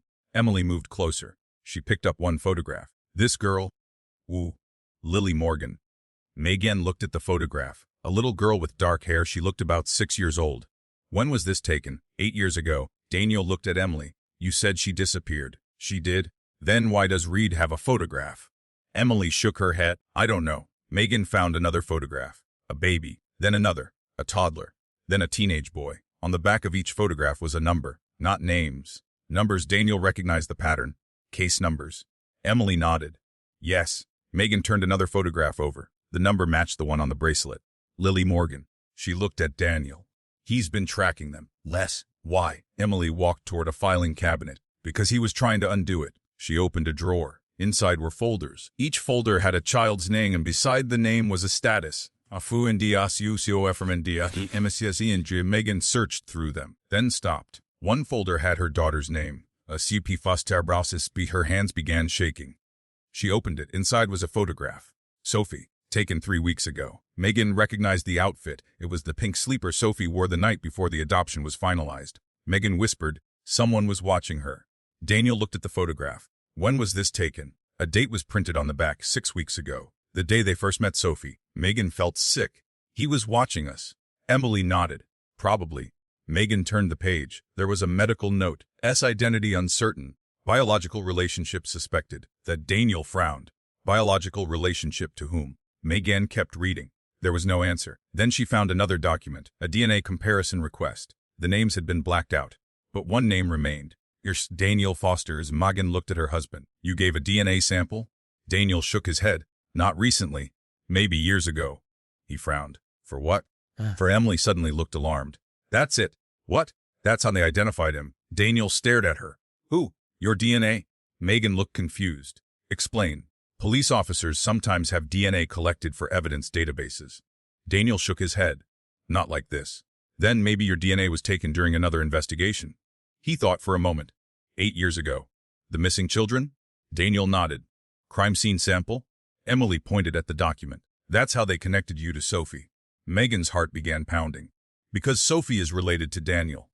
Emily nodded. But Laura is supposed to be her biological mother. The Daniel looked at her. Then Sophie would be related to me through Laura. Exactly. Megan stared at the document. Then why did the report say identity uncertain? Emily took it from her. Because the DNA wasn't a direct match. Megan frowned. What does that mean? Emily read the report. Partial familial match. Daniel went still. Familial? Emily nodded. Someone related to you. Megan felt cold. Not Laura. No. Then who? Emily stared at the document. I don't know. Daniel looked at the name. Run the match again. Against who? Everyone connected to this case. Megan suddenly understood. Laura? Yes. Race. Patricia? Yes. Dr. Reed? Daniel nodded. And me. Emily looked at the report. I can try. Megan looked around the office. Where is Dr. Reed? They searched the building. Nothing. No sign of. Then Megan noticed a locked door. A small sign was attached. Daniel forced it open. Inside were rows of boxes. Emily stared. These are old. How old? 14 years. Daniel opened one. Inside were hospital records, birth records, adoption records, death certificates, transfer orders. Megan saw Laura's name, then Sophie's, Lily's, then dozens more. This is everything. Daniel nodded. He's been keeping copies. Megan pulled out a folder. Inside was a photograph of Laura holding a newborn. She looked at the date, 14 years ago. Then she noticed something behind Laura. A man, standing in the doorway. Dr. Reed. Megan looked closer. He was holding folder. She turned the photograph over. There was a handwritten note. She changed her mind. E.g. Megan stared. Laura wanted the baby. Emily nodded. Yes, but someone stopped her. Wes. Woo. Emily looked at the photograph. Patricia. Megan pulled another folder. This one contained a hospital discharge record. Laura Bennett. Baby girl Bennett. Then another page. This infant transferred to temporary guardian. Megan's heart stopped. Temporary guardian. Daniel took the page. Name. A blank. Address. Blank. Signature. Megan looked down. There was a signature of Charles Bennett, Dr. Laura's father. Daniel whispered. He took the baby. Emily shook her head. No. Why not? Because Charles wasn't the guardian. Then why did he sign? Because he was authorizing the transfer. Megan looked at the next page. A second signature. As Patricia Hale and a third Grace Morgan Dabasqueta, Megan felt dizzy. 3 people. All connected. All signing the same transfer. Then she noticed a final page. It was a handwritten note from Dr. Reed. As infant removed from hospital at 11:42 p.m. Trust underneath Roller's destination Bennett residence. The sex and Megan stared. She went to Laura's parents. Daniel nodded. Then what happened? Emily looked through the folder. There are no records. Megan's heart sank. Nothing. Nothing. Daniel suddenly looked at the floor. Waited. A small envelope had been hidden beneath the bottom shelf. He picked it up. Inside was a cassette tape, handwritten label. You're 11:42 p.m. as Megan stared at it. What's on it? Daniel looked around the room. We need a player. Emily nodded. There may be one in the old records room. They found an old cassette player in a storage cabinet. Daniel inserted the tape. Static filled the room. Then a woman's voice. Laura. Young, terrified. I changed my mind. Megan's eyes filled with tears. Laura's voice continued. I want my baby. A man's voice answered. Dr. Reed. You don't understand. I understand perfectly. You can't take her. She's my daughter. Not anymore. Laura began crying. Please. Then another voice entered. Megan recognized it immediately. Patricia, you signed the papers. I didn't sign anything saying she could be taken. You signed enough. I want Daniel. He has no rights. He is her father. He won't be. Silence. Then Laura screamed, Where are you taking her? Patricia answered, Somewhere she can be protected. From what? Patricia's voice became cold. From you. The tape crackled. Then Laura whispered, Who is protecting her? Patricia said, You don't need to know. The recording ended. Megan sat completely still. Then she heard something else, a faint click. The cassette player had continued recording after the conversation. Daniel rewound it. At the very end was another voice, a man's voice. Quiet, almost impossible to hear, but clear enough. One day she'll come back. Megan looked at Daniel. Who was that? He didn't know. Then Emily whispered, I do. Megan turned. Emily's face had gone white. Who? Emily pointed at the cassette. Charles Bennett. Megan stared. But he's dead. Emily nodded. He was alive when that recording was made. Then why would he say she'll come back? Emily looked at Megan. Because he knew where she was going. Daniel suddenly stood. Wait. He looked at the document again. The Bennett residence. What about it?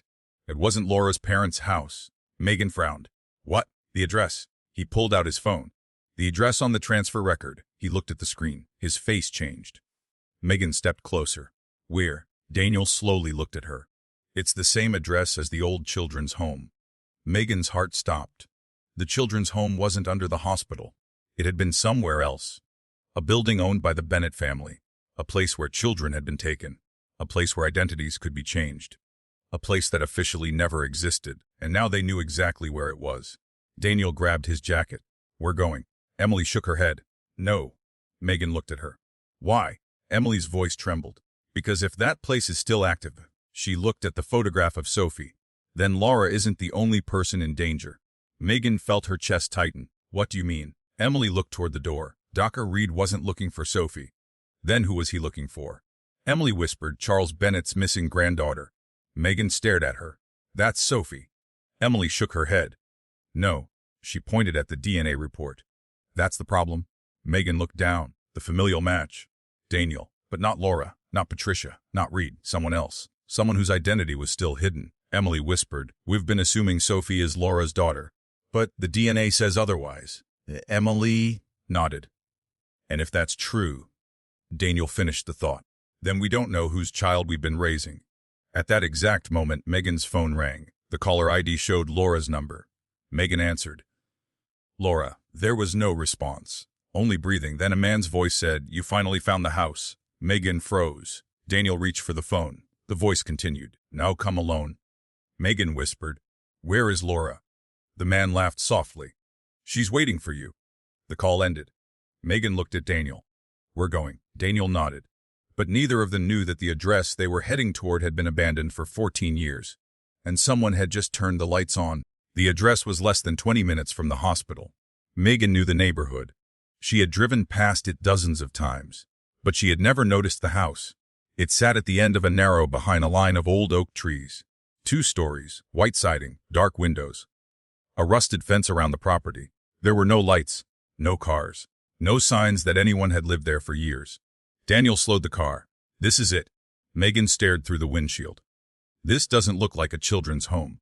It probably hasn't since it closed. Emily sat in the back seat. She hadn't spoken for several minutes. Megan turned toward her. You've been here before. Emily nodded. Once. When? 14 years ago. Why? Patricia brought me. Megan's stomach tightened. What happened? Emily looked through the window. I never went inside. Why not? Because I heard children crying. Megan went still. Children? Emily nodded. I asked Patricia who they were. What did she say? She said they were temporary placements. Megan looked at the house. How many? I don't know. Daniel parked several houses away. We don't know who we're dealing with. Megan looked at him. Then we don't go in blindly? He nodded. I'll call Captain Harris. No. Daniel looked at her. If the caller specifically told you to come alone, we need to assume they're watching. Exactly. So we wait for backup. Megan looked at the house. What if Laura is inside? Daniel hesitated. That was the problem. They couldn't wait. Megan opened the door. Daniel caught her arm. You're not going in alone. I'm not. He nodded. Emily climbed out too. Daniel looked at her. You stay behind us. Emily nodded. They approached the house on foot. The front gate was unlocked. That made Megan more nervous than a locked gate would have.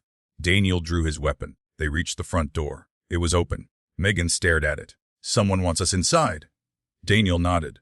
Stay close. The house smelled old. Dust. Damp wood. Something faintly chemical. The hallway was dark. Daniel switched on his flashlight. There were photographs hanging along the wall. Children. Dozens of them. Megan stopped. Some were babies. Some were toddlers. Some were older. Every photograph had a name beneath it. Daniel moved closer. Lily Morgan. Megan's heart tightened. Another. Sarah Collins. Jacob Reed. Emily stepped beside them. I know some of these children. From your cases. Wes.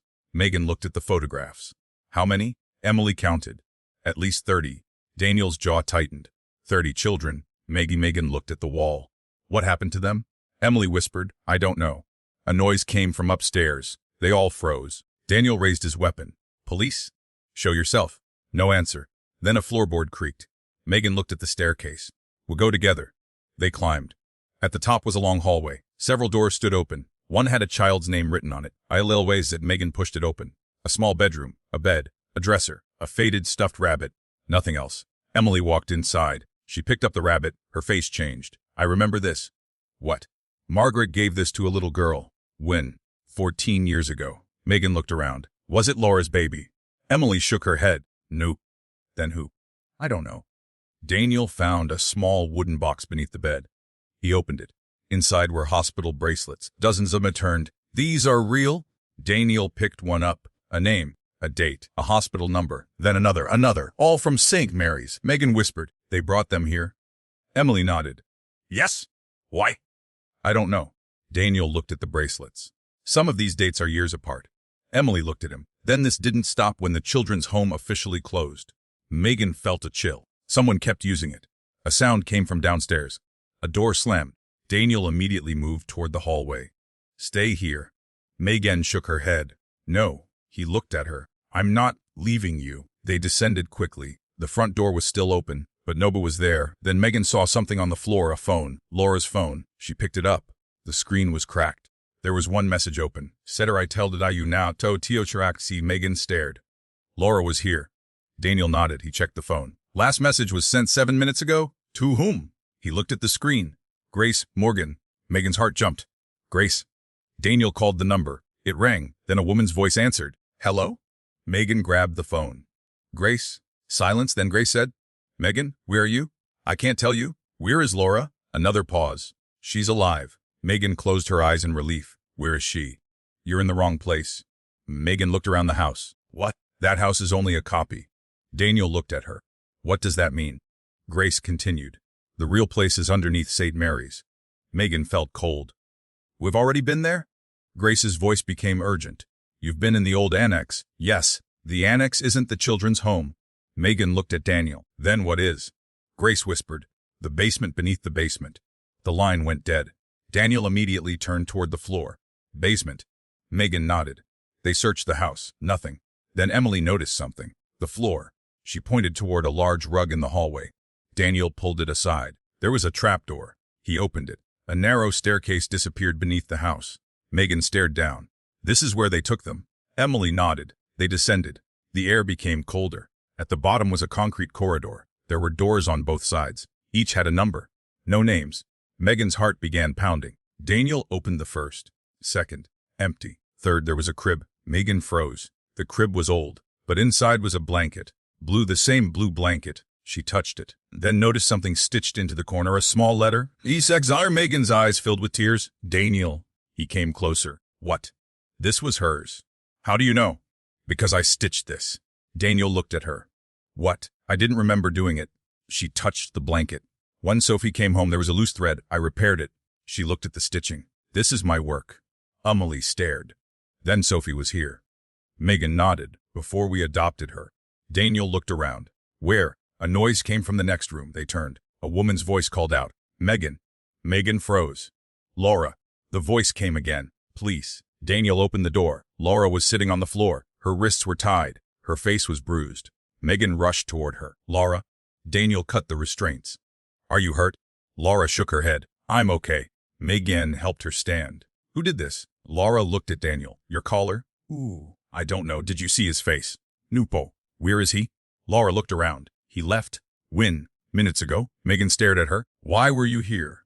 Laura looked at the crib. I followed a clue. What clue? My father's account. What did you find? Laura's eyes filled with tears. Payments. To whom? Megan's stomach tightened. How much? Millions. Why? Laura shook her head. I don't know. Daniel asked, did your father know about the children? Laura nodded. I think so. Did he know about Sophie? Laura looked at Megan. Yes. Megan's heart stopped. What? Laura swallowed. My father knew about Sophie before she was born. Silence. Megan stared at her. That's impossible. Knew. Laura shook her head. Because Sophie wasn't the first child. Megan felt dizzy. What do you mean? Laura looked at her. My father had another daughter. Daniel frowned. With whom? Laura's voice broke. My mother? Megan stared. What, before me? Laura wiped her eyes. My parents had a daughter before I was born. Daniel looked confused. Where is she? Laura shook her head. She died. Megan's stomach tightened. How? She didn't? Silence. Laura whispered. That's what they told me. Megan's heart began pounding. Your parents told you your sister died? Yes. When? 30 years ago. Daniel looked at her. How old was she? 6 weeks. Megan felt the blood drain from her face. 6 weeks. The same age as the third missing child. The same age Sophie was when she was adopted. Laura continued. Her name was Lily. Megan stared at her. Lily Morgan. Laura shook her head. Nope. Then she looked at the bracelet Megan was still holding. Lily Bennett. Megan looked at Daniel. The bracelet. The photograph. Grace Morgan. The missing child. Everything was beginning to connect. But there was still one impossible question. Why would Laura's family take children? Laura answered it before Megan could ask. My father couldn't have children after Lily. Megan frowned. What? He had an accident. Daniel listened. Laura continued. He became obsessed with having another child. That's why he took them? Knew. Laura shook her head. He didn't take them because he wanted children. Then why? Laura looked toward the dark corridor. He was building something. What? A family. Megan didn't understand. Laura's eyes filled with tears. He believed children could be remade. Megan stared at her. What does that mean? New names. Okay. New records. Okay. New parents. Megan's stomach turned. Laura whispered, new identities. Daniel understood first. He was selling identities. Laura nodded. To wealthy families who couldn't have children. Megan felt sick. So the children were being stolen and sold. Yes. Then why Sophie? Laura looked at Megan. Because someone paid a fortune for her. Megan's chest tightened. Who? Laura shook her hair. No, your father. Nope. Patricia? No. Dr. Reed? No. Then who? Laura looked directly at Megan. I saw the payment. She swallowed. It came from a private account. Whose? Laura whispered. Daniel's. Megan froze. Daniel's face went white.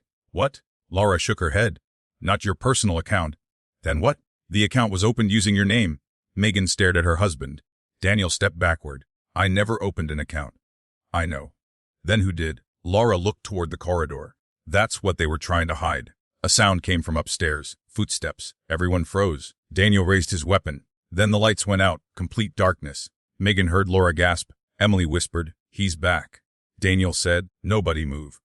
A door slammed. Then another. Someone was walking toward them, slowly, one step at a time. Megan held Laura's hand. Then a voice came through the darkness. "You finally found her." Megan recognized the voice. The man from the phone. The man who had been watching them. Daniel raised his weapon. "Show yourself." The man laughed. "You still think this is about Sophie?" Megan's heart pounded. "What do you want?" Silence. "Then," the man answered, "not Sophie." Megan waited. "Daniel?" Daniel froze. The voice continued. "Your husband was never supposed to become a father." Megan looked at Daniel. "What does that mean?" The lights suddenly came back on. The corridor was empty.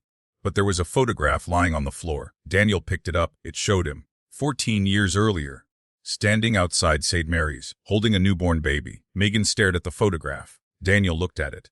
His face slowly changed. "I don't remember this." Laura whispered, "You should." Megan looked at her. "Why?" Laura's voice trembled.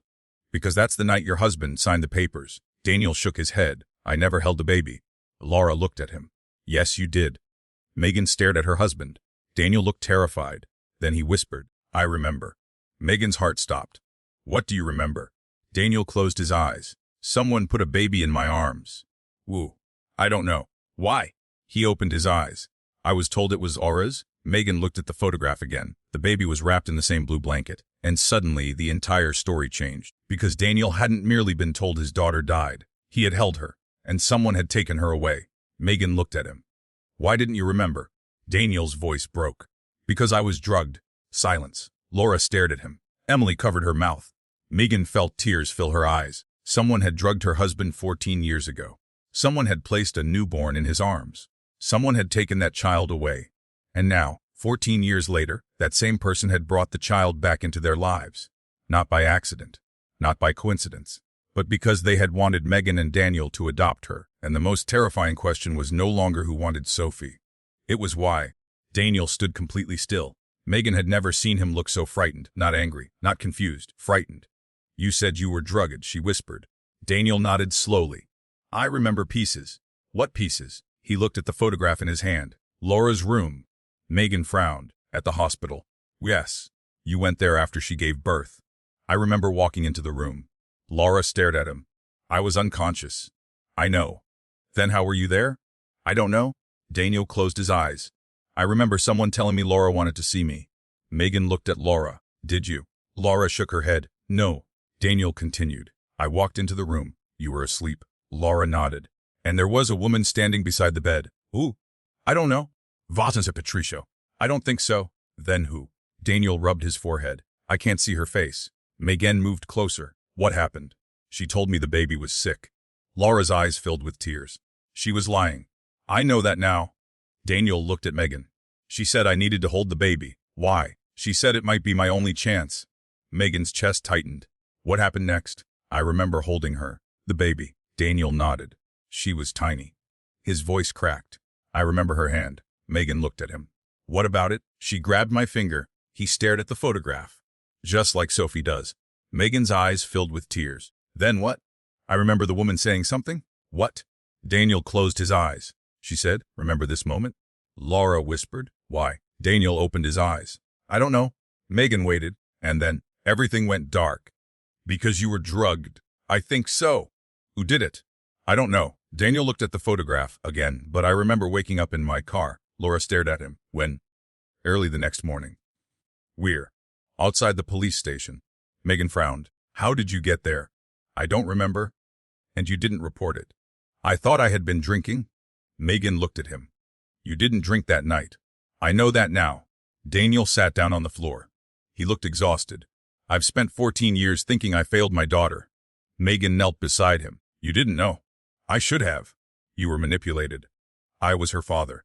Megan took his hand. "You were 24." Daniel looked at her. "And now?" Megan squeezed his hand. "Now you're her father." The words seemed to reach him. For a few seconds, he couldn't speak. Then Laura said, I need to tell you something. They all looked at her. Laura was holding the photograph. I remember that night. Daniel looked up. You were unconscious. Before that. What? Laura took a breath. My mother came into my room. Megan listened. She was angry. Why? Because I changed my mind. About the adoption. Laura nodded. I told her I wanted my baby. What did she say? She told me it was too late. Laura's voice shook. I asked where my daughter was. What did she say? She said the baby had already been promised. Megan's stomach tightened. Promised to whom? I don't know. Did she mention money? Laura nodded. She said my father had made an arrangement. Daniel stood. With whom? Laura shook her head. She wouldn't tell me. What else? She told me something else? What? Laura looked at Megan. She said I needed to forget my daughter. Megan felt tears rise. Why? Because if I kept asking questions, people would get hurt. Daniel's expression hardened. Who? Laura looked at him. You. Daniel went silent. Laura continued. She said they could ruin your career. They threatened me. Yes. Why? Because you refused to sign away your rights. Daniel looked down. Megan understood. They had never wanted Daniel to consent. They wanted his signature. They wanted him out of the way, and when he refused, they found another way. Megan stood. There's still something we haven't answered. Everyone looked at her. Why did they bring Sophie to us? Nobody spoke. Megan continued. If someone was selling children, why would they place Sophie with us? Daniel nodded. That's the biggest problem. Emily looked toward the floor. I think I know. Megan turned. What? Emily swallowed. Because you weren't supposed to adopt her. Megan stared. What? You were supposed to be temporary. Daniel frowned. Temporary? Emily nodded. The original placement order wasn't adoption. What was it? Emergency guardianship.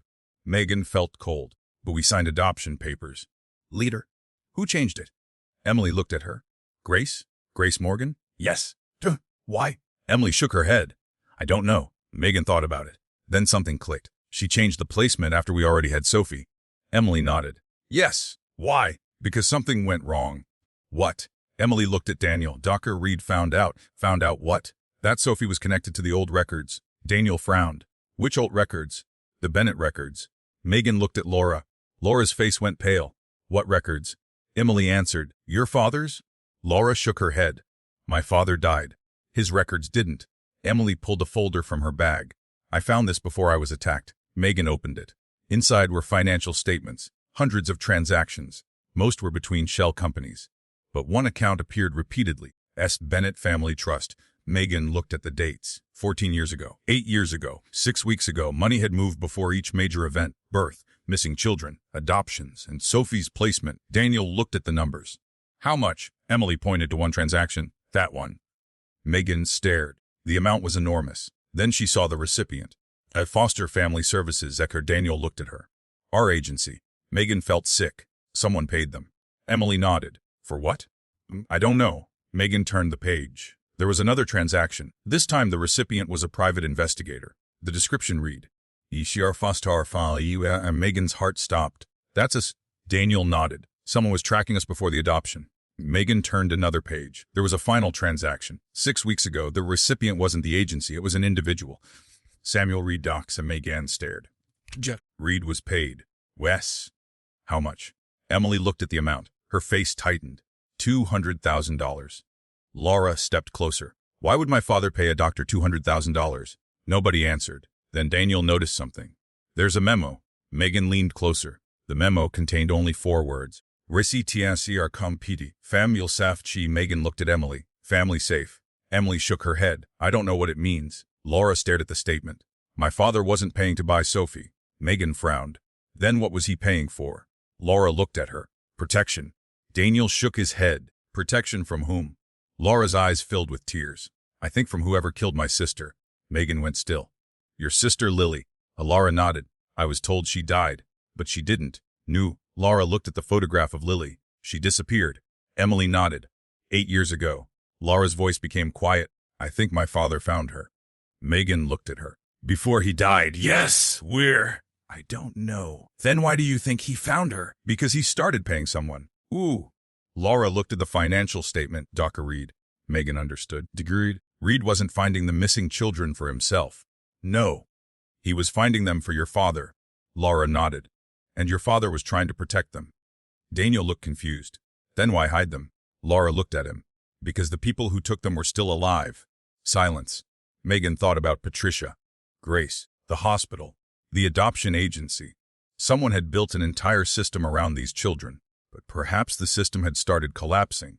Someone had begun trying to rescue them, and Sophie had been placed with Megan and Daniel because they were safe. Maybe. But there was still one thing that didn't fit. Megan looked at Emily. If Dr. Reed was trying to protect Sophie, why did he disappear? Emily shook her head. I don't know. Why did he have her photograph? I don't know. Why was Laura at his clinic? She was looking for answers. Megan turned to Laura. What did you find there? Laura hesitated. His office. What about it? There was a safe.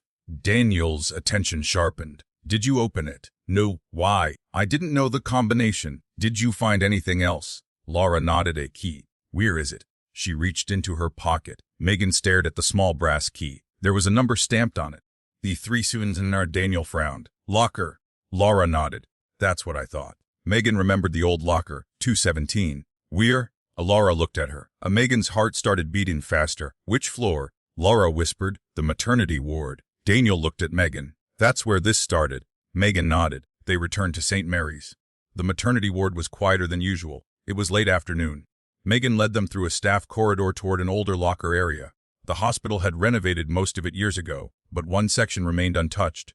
Locker 317 stood near the end. Daniel inserted the key. It opened. Inside was a small black box, no name, no label. Megan stared at it. Daniel opened the lid. Inside was a folded piece of paper, a hospital bracelet, and a photograph. Megan picked up the photograph. It showed a newborn baby. The same baby, the same blanket, the same tiny face. But this time, someone had written a name across the photograph. As Elil Ban Beast answered, Megan's hands began shaking. Laura stepped forward. No, she took the photograph. Her face crumpled. That's my sister. Megan looked at Daniel. Daniel looked at the bracelet. The name printed on it was not Lily. It was another name. Sophie Reed. Megan felt the room spin. Reed. Emily stared at it. Samuel Reed. Laura looked at her. That's my sister. Emily shook her head. No. She pointed at the bracelet. The baby's last name is Reed. Megan's heart pounded. Are you saying Dr. Reed was her father? Emily didn't answer. Daniel picked up the paper. His eyes moved across it. Then he stopped. What? Megan looked at him. He handed her the paper. It was a medical note. His infant delivered healthy. Mother deceased. Father unknown. Megan stared. Mother deceased. Laura shook her head. My mother was alive. Then this isn't Lily. Laura looked confused. Megan pointed to the date. It was not 14 years ago. It was 8 years ago. Megan's breath caught. The baby wasn't Lily. It was Inkai's, the third missing child. The same child from the old case. The same child whose records had disappeared. The same child whose identity had been changed. Megan looked at Daniel. Who was the mother? He looked at the note. Blank. Who was the father? Blank. Megan looked at the bracelet again. Sophie Reed. She felt sick. Then Emily whispered, there's another name. What? She pointed at the inside of the box. A second photograph had been hidden beneath the first. Megan pulled it out. It showed Dr. Samuel Reed standing beside a woman. The woman was holding a newborn. Megan didn't recognize her. But Laura did. Her face went white. That's my mother. Megan stared at her. But she's holding a baby. Laura nodded. Yes. 8 years ago. Laura looked at the date. Tears filled her eyes. My mother was alive. Megan's stomach tightened. So the record saying she was dead was false. Laura nodded. Daniel looked at the photograph. Then, who was the baby? Laura stared at it. I don't know. Megan turned the photograph over. There was a handwritten message. Daniel looked at Megan. Who couldn't control her? Before anyone could answer, a hospital alarm suddenly began sounding. A nurse ran into the hallway. Fire in the old records basement. Megan froze. The old records, the hidden files, the evidence. Someone was burning them. Daniel grabbed his phone. Call the fire department. He ran toward the stairs. Megan followed. Laura and Emily came behind them. Smoke was already beginning to fill the lower hallway. Daniel reached the basement door. It was locked. He kicked it once. Nothing. Again. The lock broke. Smoke poured through. Megan covered her mouth. Daniel. He looked back. Stay here. Megan. I'm coming. They entered. Flames were spreading across the old records room. Boxes were burning. Paper filled the air. Daniel moved toward the shelves. Then Megan saw someone at the far end. A man. He was standing beside the fire, holding a folder. Megan shouted, Stop. The man turned. For 1 second she saw his face. Dr. Samuel Reed. He looked directly at Megan. Then he smiled sadly, tried to protect her. Daniel raised his weapon, dropped the folder. Dr. Reed shook his head. You still don't understand. What happened to Laura? She's alive. We're. Dr. Reed looked at Megan. She was never the person you needed to protect. Megan stared at him. Then who? Looked at the folder in his hand. Sophie. Daniel stepped forward. Why? Dr. Reed's expression changed. Because Sophie isn't the child they think she is. Then the ceiling above them cracked. A burning beam collapsed between them. Megan screamed. Dr. Reed disappeared behind the smoke, and the last thing Megan saw before Daniel pulled her away was the folder in Dr. Reed's hand. Across its cover was one name. Megan Foster. Megan woke up coughing. Smoke filled the hallway. Daniel was pulling her toward the stairs. Move. She stumbled forward. What about Reed? We can't get to him. The folder? I know. He had my name on it. I know. They reached the upper floor just as firefighters rushed through the basement entrance. Megan turned around. The smoke was already pouring through the stairwell. Daniel. He grabbed her shoulders. You're okay. I'm fine. You're not. I'm fine. She pushed past him. Where's Laura? They found her near the nurse's station with Emily. Laura looked terrified. Where's Dr. Reed? Still downstairs. Is he alive? We don't know. Laura covered her mouth. Megan looked at her. You knew him. Laura nodded. Not well. But you knew he was involved? I knew he was helping my father. Helping him do what? Laura looked toward the smoke. Find the children. Megan's voice became quiet. And Sophie. Laura didn't answer. Laura? I don't know. Megan stared at her. You keep saying that? Because I don't know. Daniel approached. The firefighters are searching the basement. Megan looked at him. Did they find the folder? Not yet. Then we need to find it. Daniel shook his head. No. Megan stared at him. That folder had my name on it. I know. So someone created a file about me, which means we need to understand why. Megan looked at the burning basement. Daniel took her hand. Let the firefighters do their job. She reluctantly nodded. They moved to a safer part of the hospital. Within 20 minutes, the fire was under control. The records room was destroyed. Most of the old files were gone, but the firefighters found something, a metal box. It had survived the fire. Inside were several documents and one photograph. Megan picked it up. She recognized the house immediately, her own house. She stared at Daniel. When was this taken? The firefighter pointed to the back. There's a date. Megan turned it over. 6 weeks ago, the day before Sophie arrived. Megan's heart started pounding. Someone was watching our house. Daniel took the photograph. There's more. He turned it over. On the back was a note. A faux star famille apr already done. Megan felt sick. Approved by whom? Daniel looked at the paperwork. There's a signature.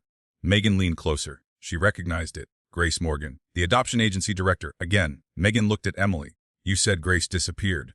She did. Then how did she approve us? Emily shook her head. I don't know. Megan looked at the photograph. Maybe she didn't disappear. Daniel frowned, thinking, maybe she went into hiding. Why? Because she knew what was coming. Emily suddenly spoke. Grace wasn't hiding from us. Megan turned. Then who? Emily looked toward the burned basement. Patricia. Daniel's expression hardened. Why? Because Grace tried to stop her. Megan stared at Emily. Stop her from doing what? Emily hesitated, changing Sophie's identity. Megan felt a chill. Again? Emily nodded. Yes. Why? Because someone had already created a false identity for her. Daniel looked confused. Which identity? Emily looked at Megan. Emily Reed. Megan froze. That's not possible. It is. Who is Emily Reed? Emily swallowed. Dr. Reed's daughter. Megan stared at her. His daughter. Wes. How old? 8 years old. Daniel's face changed. The third missing child dead. Emily nodded. Megan felt dizzy. Then Lily Morgan. A false name. Emily Reed. Another false name. Sophie another. Megan looked at Daniel. So Sophie has had 3 identities. Emily nodded. At least. Megan sat down. Why? Because someone has been moving her through the system. Daniel's voice hardened. Who? Emily looked toward Laura. Her family. Laura shook her head. My family. Your father. My father is dead. He was alive when it started. Laura stared at her. And my mother? Emily didn't answer. Laura stepped closer. Tell me? Emily finally said. Your mother knew. Laura's face went pale. Knew what? She knew the baby survived. Laura closed her eyes. Then why did she tell me my sister died? Because she was afraid. My father. Yes. Laura's voice cracked. My father killed my sister. No. Emily shook her head. He didn't. Then where is she? Emily looked at Megan. She became someone else. Megan felt cold. Who? Emily pointed toward the photograph. Sophie. Laura stopped breathing. No. Emily continued. Your sister was taken when she was 6 weeks old. Laura shook her head. That was 8 years ago. Yes. Then Sophie would be 14. She's not. Megan's heart began racing. What are you saying? Emily looked at her. The baby in the photograph from 14 years ago wasn't Sophie. Megan stared. Then who was she? Emily shook her head. I don't know. Daniel frowned. You're saying there were 2 different babies? Yes. One 14 years ago? Yes. And one 8 years ago? Yes, both connected to the Bennett family. Emily nodded. And both given the same identity. Megan felt sick. Baby girl Bennett. Exactly. Daniel looked at the photograph. Why? Because the first child was supposed to disappear. Why didn't she? Because Laura changed her mind. Megan looked at Laura. Laura whispered, my baby. Emily nodded. Laura's baby was eventually moved somewhere safe. Where? I don't know. Megan's eyes narrowed. Then what happened to the second child? Emily looked at her. She was moved into the same records. Daniel suddenly understood. They reused the identity? Yes. Why? Because the first child's records were already established. Megan stared at the floor. Then Sophie may be the second child. Emily nodded. But we still don't know? How do we find out? Emily looked at Daniel. DNA? Daniel nodded. We already have the test? No. Emily shook her head. Not that test? What? The original one? Megan frowned. From the adoption? Yes. Patricia has it. Emily nodded. And she knows exactly what it will show. Megan's stomach tightened. What? Emily looked directly at her. That Sophie isn't related to Laura. Silence. Laura looked devastated. Then whose child is she? Emily didn't answer. Megan thought about the DNA report. The partial match. Daniel. But not Laura. Then she remembered the photograph of Dr. Reed. The bracelet. The name Sophie Reed. She looked at Daniel. What if she's his? Daniel frowned. Dr. Reed's. Yes. Emily shook her head. That's what everyone wants you to think. Megan stopped. Why? Because if you believe Sophie is Dr. Reed's doctor, you'll stop looking. Looking for what? The real father? Daniel stared at Emily. Who? Emily hesitated. Then she said, Charles Bennett.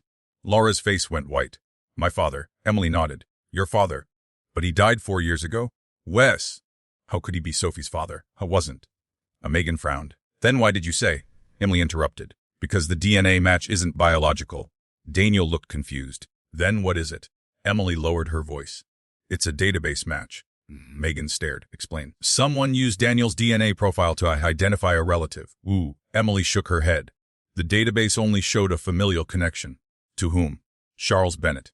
Daniel went still. Megan looked at him. What? Emily continued. Daniel's DNA matched a relative of Charles Bennett. Laura stared. That doesn't make sense. It does if someone in Daniel's family is related to yours. Daniel shook his head. I'm not related to the Bennetts. Not directly. Then how? Emily looked at him. Marriage. Megan felt a chill. Who? Emily didn't answer. Laura suddenly whispered, my mother. Megan turned. Laura was staring at Daniel. Your mother? Laura nodded. Before my father married her, she was married to someone else. Daniel's face changed. Who? Laura whispered a name. Megan had never heard it before. But Daniel had. He immediately sat down. No? Megan looked at him. What? Daniel stared at Laura. That's my father's brother. Silence. Laura nodded. Exactly. Megan's heart began pounding. Your family and Laura's family were already connected. Daniel shook his head. I didn't know. And Emily nodded. Neither did anyone else. Megan thought about the adoption, the payments, the DNA, the old records, the missing children. Then one terrifying possibility came together. Someone had deliberately chosen Daniel and Megan, not because they were random adoptive parents, because Daniel's family was connected to the Bennett family. The child had been placed with them to create a permanent connection. But why? Megan turned to Emily. What was the purpose? And Emily looked at her. Control. Control of what? The inheritance. Laura's eyes widened. What inheritance? Emily pulled another document from the metal box. She handed it to Laura. Laura read it. Her face changed. My father's will? Megan leaned closer. Laura's hands began shaking. My father left everything to his grandchildren. Daniel frowned. He had grandchildren new. Laura shook her head. Not officially. She looked at Megan. Created a trust. How much? Laura looked at the document. $47 million. Megan felt numb. The trust activates when his first grandchild turns 18. Laura nodded. But there's a condition. What condition? Laura's voice became barely audible. The grandchild must be biologically related to him. Megan stared at her. Then looked at Daniel. Then at Sophie. Everything suddenly made sense. The adoption. The hidden records. The DNA. The false identities. The people fighting over Sophie. The people trying to hide her. It wasn't simply about a child. It was about $47 million. But then Laura looked at the bottom of the will. There was another clause. Her face went pale. What? Megan asked. Laura looked up. My father named a guardian. Ooh, Dolores Foster. Megan stared at her husband. Daniel looked just as shocked. I never knew. Laura shook her head. Neither did I. Megan's mind raced. If Sophie was biologically connected to Charles Bennett and Daniel had been named guardian, then the entire adoption may have been designed to place Sophie exactly where the will required. But there was still one question. Why had someone tried to kill the records? Why had someone threatened Megan? Why had someone abducted Laura? And why was Dr. Reed trying to protect Sophie? Megan looked at the photograph with her name on it. Then she turned it over. There was another message on the back. She hadn't noticed it before. Ace the monai isnthe raso ace. Megan's breath caught. Underneath it was another line. ASKSKSTPSPAD first kield. She looked at Daniel. We've been looking at the wrong baby. Daniel stared at her. What do you mean? Megan pointed to the photograph. The baby from 14 years ago. Laura stepped closer. That's my daughter, maybe. Laura looked at her. What? Megan's voice was quiet. What if she survived too? Silence. Emily's face changed. No. Why not? Because if she survived, Emily looked terrified. Then someone has been pretending to be Sophie for 14 years. Megan felt a chill move through her. She looked at the photograph again. The tiny baby. The blue blanket. The name baby girl Bennett. And suddenly, the most important question wasn't who Sophie was. It was where the first baby had gone. Because if that child was still alive, then someone had spent 14 years making sure nobody found her. Megan couldn't stop looking at the photograph. The baby in the picture was tiny, newborn, wrapped in the blue blanket. Laura had called her daughter. Emily had called her the first child. And now Megan had one question that wouldn't leave her mind. Where had that baby gone?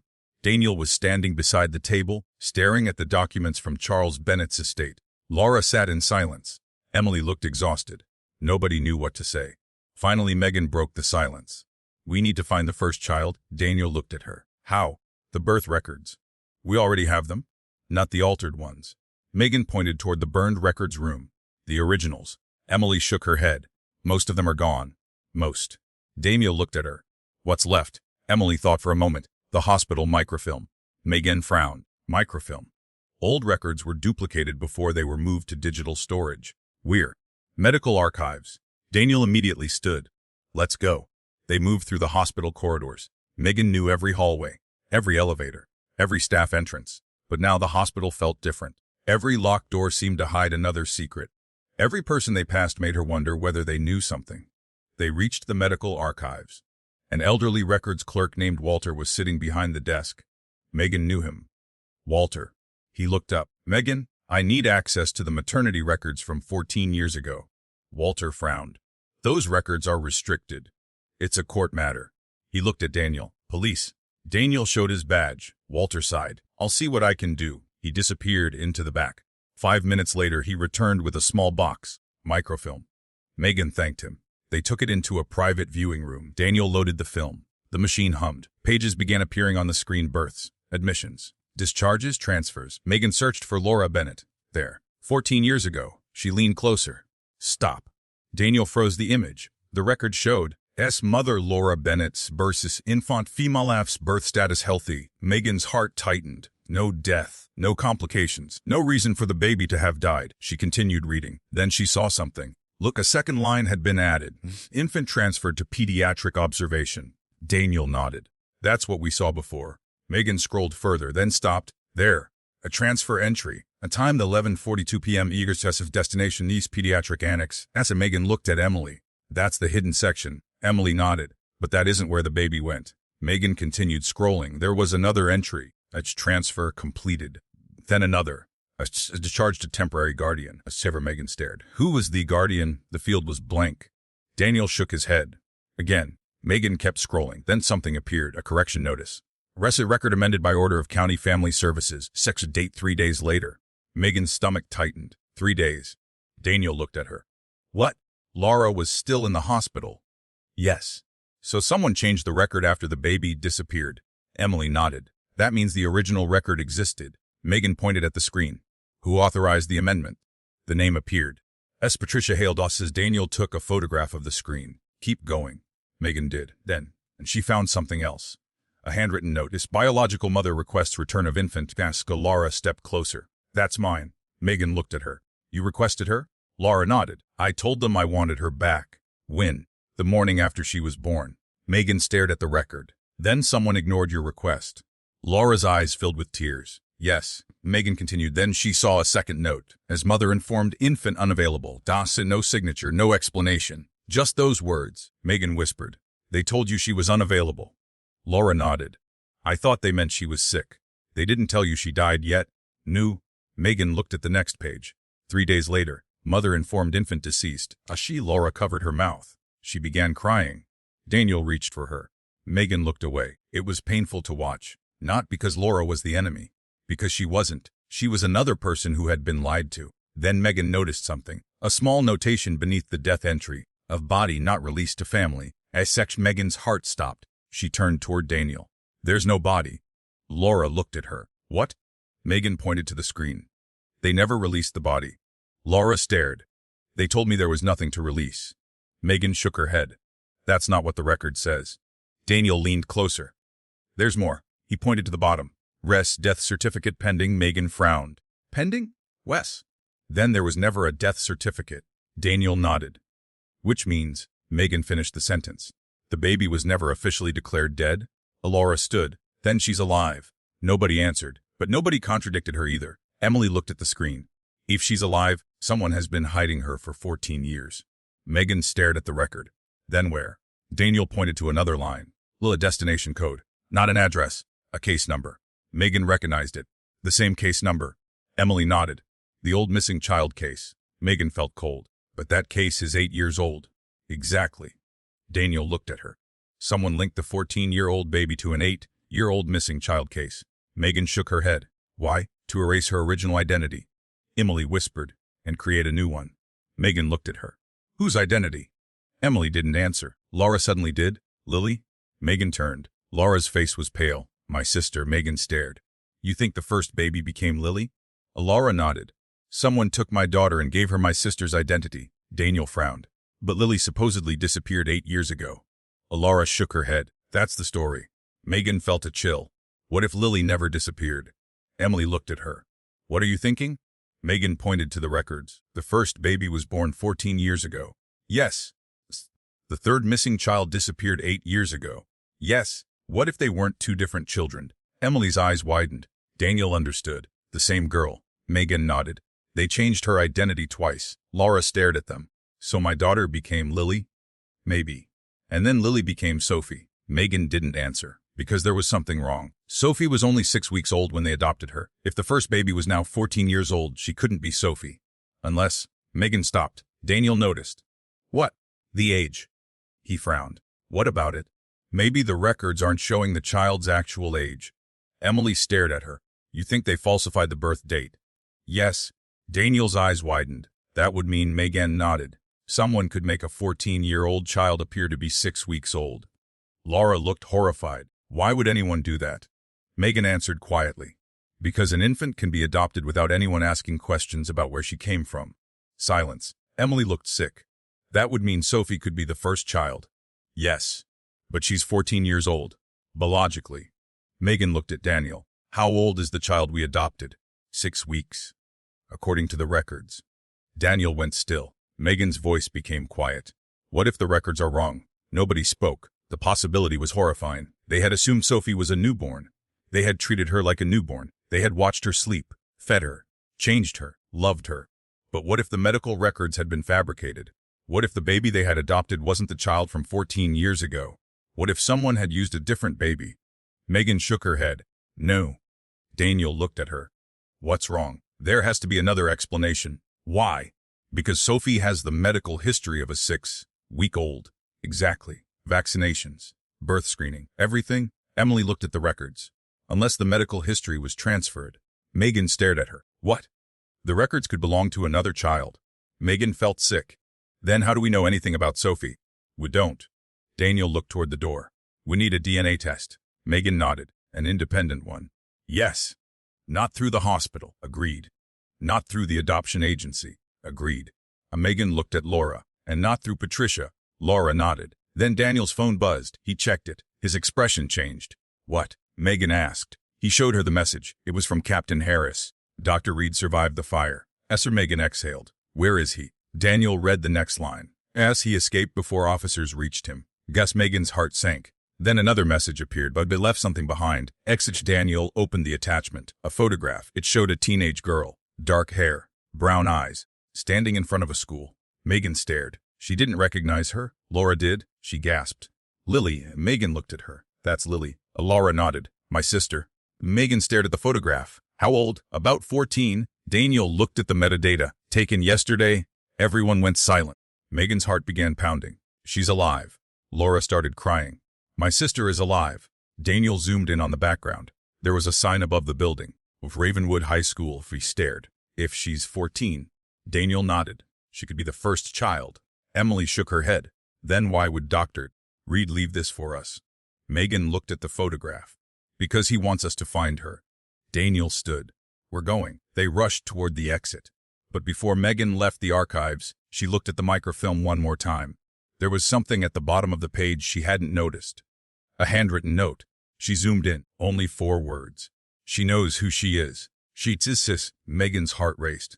If Lily was the first child, and she was alive, then she might be the only person who could tell them the truth. The truth about the hospital. The truth about the Bennett family. The truth about the missing children. And most importantly, the truth about Sophie. But when they arrived at Ravenwood High School, the front office gave them an answer Megan wasn't prepared for. Lily Morgan. The secretary frowned. She doesn't attend here. Megan showed her the photograph. The woman stared. Then her expression changed. Oh. What? That's not Lily Morgan. Megan's stomach dropped. Then who is she? The secretary looked at the photograph again. That's Emily Reed. Megan froze. Dr. Reed's daughter. The girl everyone believed had disappeared 8 years ago. The girl whose identity had supposedly been changed. The girl whose photograph had just been taken yesterday. Daniel looked at Megan. If that's Emily Reed. Megan felt cold. Then who is Sophie? A voice behind them answered. I can tell you. A teenage girl stood near the entrance. She looked exactly like the girl in the photograph. Dark hair, brown eyes, 14 years old. She looked at Megan, then at Daniel, then at Laura, and finally at Emily. Her expression changed. She whispered, You're finally here. Megan stared. Who are you? The girl looked directly at Laura and said, Your sister. Megan couldn't speak. Neither could Daniel. Laura stared at the girl as if the world had stopped around her. The teenager stood near the school entrance, holding a backpack against her chest. She looked frightened, but she wasn't surprised to see them. That was what unsettled Megan most. You said you're my sister, Laura whispered. The girl nodded. Yes. Laura took a step toward her. What's your name? The girl hesitated. My name is Lily. Laura's eyes filled with tears. Lily Bennett. The girl nodded. Laura covered her mouth. For several seconds, nobody moved. Then Laura rushed forward. She stopped just before touching the girl. Can I? Lily looked confused. Can you what? Hug you. Lily slowly nodded. Laura wrapped her arms around her. Lily stood stiffly at first. Then her face crumpled. She began crying. Megan looked away. She gave them a moment. Daniel remained beside her. His eyes were wet. This changes everything, he whispered. Megan nodded. Yes. Emily stepped closer. Lily. The girl looked at her. I know you. Emily froze. You do. Lily nodded. You used to bring me. Lily's face went pale. Where? The house. What house? The one underground. Megan's stomach tightened. How old were you? Lily looked at her. I don't remember. Try. I was little. How little? Lily held up her hand. Maybe this big. Megan knelt. Do you remember the hospital? Lily nodded. St. Mary's? Why were you there? I was sick. Do you remember who brought you? Lily looked at Emily. She did. Emily began crying. I didn't know where you went. Lily stared at her. You left me. Emily shook her head. I was told you were being moved. That's what everyone said. Megan watched Lily carefully. Moved where? Lily looked around the school entrance. Can we go somewhere private? They found an empty counseling room. Lily sat across from Megan, Daniel, Laura, and Emily. For a few minutes she said nothing. Then she asked, Where is Sophie? Megan's heart stopped. How do you know that name? Lily looked at her. Because she's my sister too. Laura stared. What? Lily looked at her. She was in the house. Megan leaned forward. When? Before? Before what? Before they gave her to you. Megan felt a chill. You saw Sophie? Lily nodded. She was a baby. Where? The hospital. Daniel's expression changed. You were at St. Mary's. Lily nodded. I saw her there. How long ago? Lily thought. 6 weeks. Megan's heart pounded. Do you remember the day? Wes. Tell me. Lily looked down. There was a woman. Ooh, I don't know her name. What did she look like? Blonde. Megan glanced at Emily. Was it Grace? Lily shook her head. No. Patricia. No. Then who? Lily thought for a moment. She wore blue. Megan's stomach tightened. A nurse. Maybe. Did she say anything? Lily nodded. She told me not to look. Look at what? The baby. The baby. Megan's heart skipped. Why? Because she said the baby wasn't supposed to be there. Daniel leaned forward. What happened next? Lily looked at him. Someone came in. Ooh. Dr. Reed. Megan's pulse jumped. What did he do? A argued with the woman. About Sophie. Yes. What did he say? Lily frowned. I don't remember all of it. Anything? He said. You promised me she would be safe. Megan looked at Daniel. What did the woman say? Lily lowered her voice. She said, she's not yours. Silence. Megan felt cold. Then what? Dr. Reed took the baby. We're downstairs. To the annex. Lily nodded. Yes. Megan's heart raced. What happened after that? They brought her back. How long later? I don't know. Was she still alive? Lily looked offended. Of course. Megan immediately softened. Sorry. Lily nodded. She was crying? Then what? The woman came back. Which woman? The one in blue. What did she do? Lily stared at Megan. She changed the bracelet. Megan went still. What brace of babies? What did it say before? Lily shook her head. I don't know. After. Sophie. Megan's breath caught. You're sure? Lily nodded. Yes. Daniel asked, was the baby actually named Sophie? Lily looked at him. No. Megan's heart dropped. Then why did they put that name on her? Because they needed her to be someone else. Ooh. Lily looked at Laura. Me. Laura's face went white. Megan stared. What? Lily nodded. They used my name. Daniel frowned. Why? Because I was already dead. Megan's stomach tightened. Dead? Lily nodded. That's what the record said. Emily covered her mouth. Megan understood. The first child, the second child, the false identities. They hadn't simply changed names. They had recycled identities of children who were believed to be dead. Lily had been declared dead. Someone used her identity for another child. Then someone used another child's identity for Sophie. Megan looked at Lily. Who was Sophie supposed to be? Lily's expression became sad. Nobody. Megan frowned. What does that mean? They didn't give her a real name. Why? Because she wasn't supposed to stay. Megan's heart tightened. What was supposed to happen to her? Lily looked at Daniel. We're going to take her away? I don't know. Woo. Lily shook her head. But Dr. Reed stopped them. Megan stared. Why? He said she belonged with you. Megan's eyes filled with tears. He knew us. Lily nodded. He knew Daniel? Daniel froze. How? You came to the house. When? Years ago. When? Daniel shook his head. I don't remember. Lily looked at him. You were looking for the missing children. Daniel's face changed. The old investigation? Yes. What happened? You found us. Megan looked at Daniel. What? Lily continued. You came into the house 8 years ago? Yes. How many children were there, Lee? Looked down. 7. Megan's heart sank. 7? 7 children. Where are they now? I don't know. How many were girls? 4. Boys. 3. Daniel looked devastated. I thought there were only 3. Lily shook her head. There were more. Megan looked at Emily. You knew. Emily's eyes filled with tears. I knew there were rumors. Rumors. I never saw the entire operation. But you saw Lily. Yes. And the others. I saw some. Megan turned back to Lily. How did you escape? Lily hesitated. Dr. Reed helped me. When? 2 years ago. Megan frowned. Then why didn't he help the others? He tried. What happened? Lily looked away. He was caught. Daniel leaned forward. By whom? Lily whispered. Patricia? Megan's stomach tightened. What did she do? She threatened him? With what? Many. Daniel's expression hardened, so he kept working for her. Lily nodded. Until he found another way. What way? He started changing the records. Megan understood. That's why he was tracking the children. Yes. He was trying to find them. Yes. And protect them. Lily nodded. Megan looked at Daniel. Then the file with my name. Daniel. Reed made it. Megan's heart skipped. Why? Lily looked at her. Because he wanted you to adopt Sophie. Megan stared. Why us? Because he knew Daniel would protect her. Daniel looked confused. But why me? Lily looked at him. Because you were the first person who tried to save us. Daniel closed his eyes. He remembered. The old case. The house. The children. The night he had walked into the building. The feeling that something was wrong. He remembered finding a little girl. A little girl with dark hair. A little girl who had grabbed his hand. Lily, you were there, he whispered. She nodded. You carried me? Daniel's face crumpled. I remember. Megan looked at him. You found her. Daniel nodded. I found 7 children. Lily smiled sadly. You did? What happened? Patricia arrived. Daniel looked horrified. I don't remember. They drugged you. Megan understood. That's why you forgot. Daniel nodded slowly. They made me believe I was drunk. Lily nodded. They took the children away. All of them? Most. What happened to you? I hid. Where?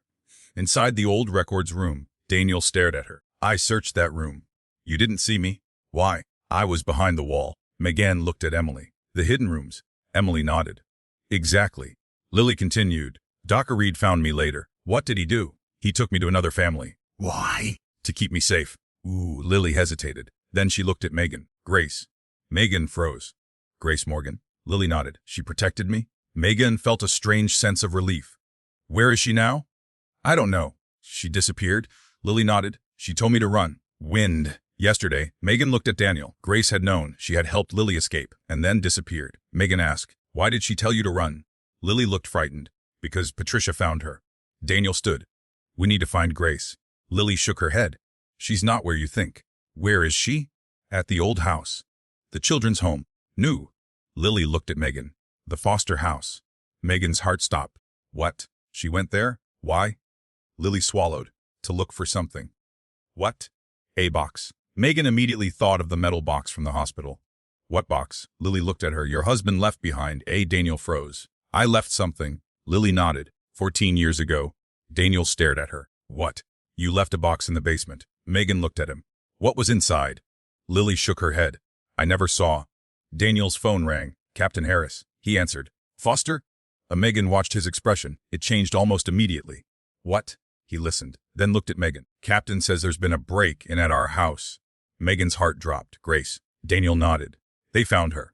Is she alive? Daniel listened. His face became grim. Yes. Megan X, then let's go. Daniel ended the call. There was something else? What? Grace wasn't alone. Megan waited. Someone was with her? Ooh. Daniel looked at Lily. Dr. Reed. Lily's face went pale. That's impossible. Why? Because Dr. Reed is dead in silence. Megan stared at her. What? Lily nodded. He died 2 years ago. Daniel looked confused. I saw him yesterday. Lily shook her head. You saw someone pretending to be him. Megan felt a chill move through her. The man in the basement. Lily nodded. Not Dr. Reed. Then who? Lily looked at Megan. The man who has been controlling everything. Megan's stomach tightened. Who? Lily hesitated. Then she whispered, your adoption caseworker. Megan's blood ran cold. Emily? Lily shook her head. No. She looked toward the door. Grace Morgan. Megan stared. Grace. Lily nodded. She isn't protecting Sophie. Then what is she doing? Lily's voice dropped. She's the one who chose you. And suddenly Megan understood why the adoption had happened so quickly. Why Emily had been assigned to their case. Why Sophie had appeared in their lives. Why the records kept changing. Grace hadn't been helping them adopt a child. She had been placing a specific child into a specific family. And Megan was beginning to realize that she and Daniel might not have been the rescuers in this story. They might have been part of the plan from the beginning. Megan couldn't process what Lily had just said. Grace chose us? Lily nodded. Yes. Why? I don't know. Megan looked at Daniel. He was staring at Lily. Are you sure it was Grace? Lily nodded. She told me. When? Before she left. What exactly did she say? Lily looked down. She said the Fosters were the only family who could keep Sophie safe. Megan's chest tightened. She used our name? Less. She knew us. She knew Daniel. Daniel looked confused. I never met Grace before the adoption. Lily shook her head. You did? When? 8 years ago. Daniel went pale. The missing children.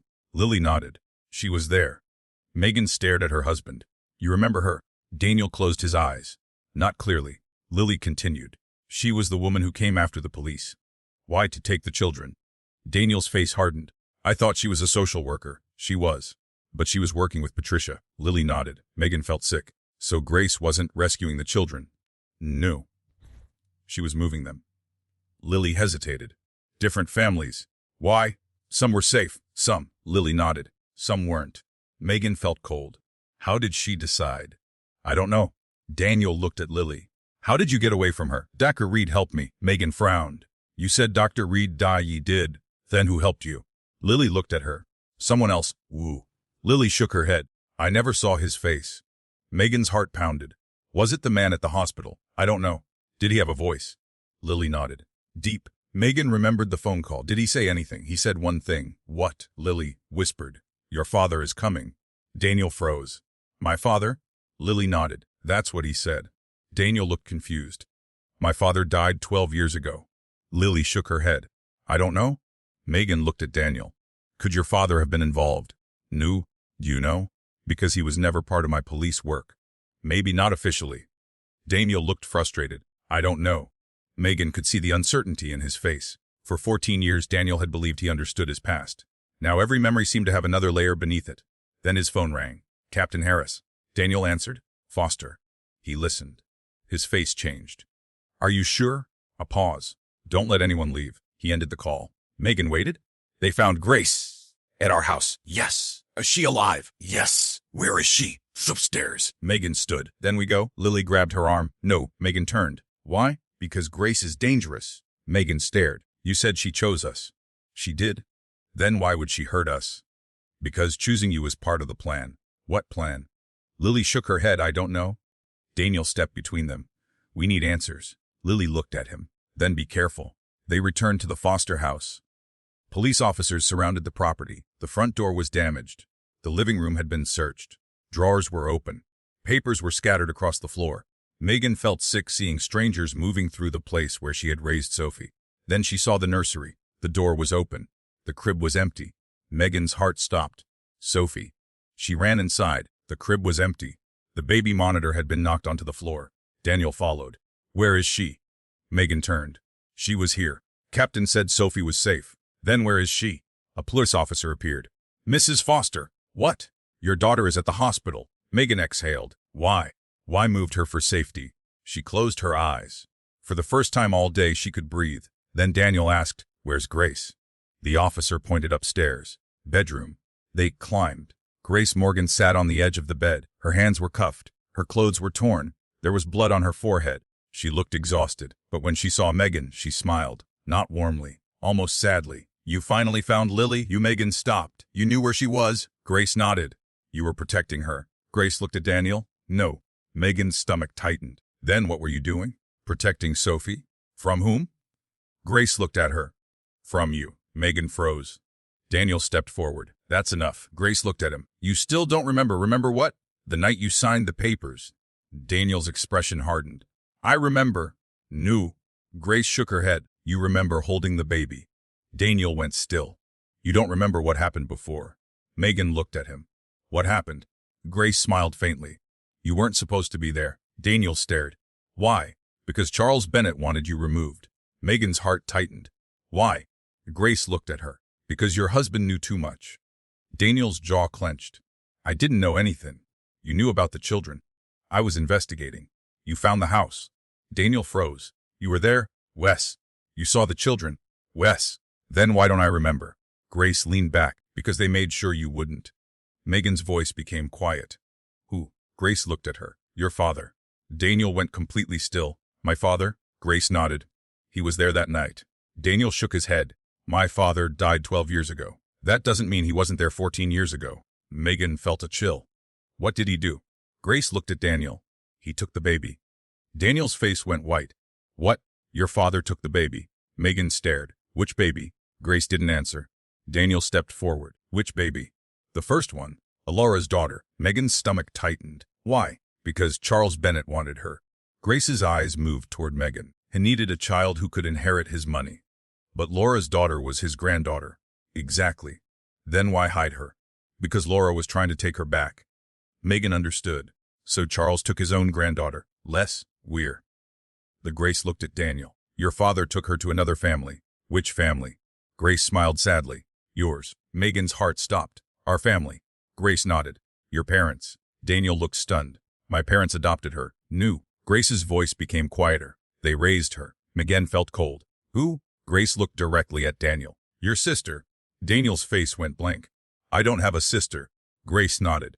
That's what they told you. Silence. Megan stared at her. Daniel had a sister. Grace nodded. She was born before? What happened to her? She disappeared? When? 14 years ago? Megan's heart pounded. How old was she? Grace looked at Daniel. 6 weeks. Daniel staggered backward. No. Grace nodded. Your father took her. Daniel's breathing became uneven. Why would he? Because she was related to the Bennetts. Megan suddenly understood. The DNA, the familial match, it wasn't Charles Bennett. It wasn't Laura. It wasn't Dr. Reed. It was Daniel's sister. And if Daniel's sister was connected to the Bennett family, then Sophie might have inherited through her. Megan whispered, "Who was Daniel's sister?" Grace looked at her. "Lily." Megan's heart stopped. "Your daughter's name was Lily." Daniel stared at Grace. "My sister was Lily." Grace nodded. "She was taken when she was 6 weeks old." Megan's mind raced. Lily Bennett, Lily Morgan, Lily Reed. Too many identities. Too many children. Too many lies. She looked at Grace. "Then who is the girl we just met?" Grace's expression changed. For the first time, she looked genuinely afraid. "That isn't Lily." Megan felt cold. "What?" Grace looked toward the window. "That girl is someone else."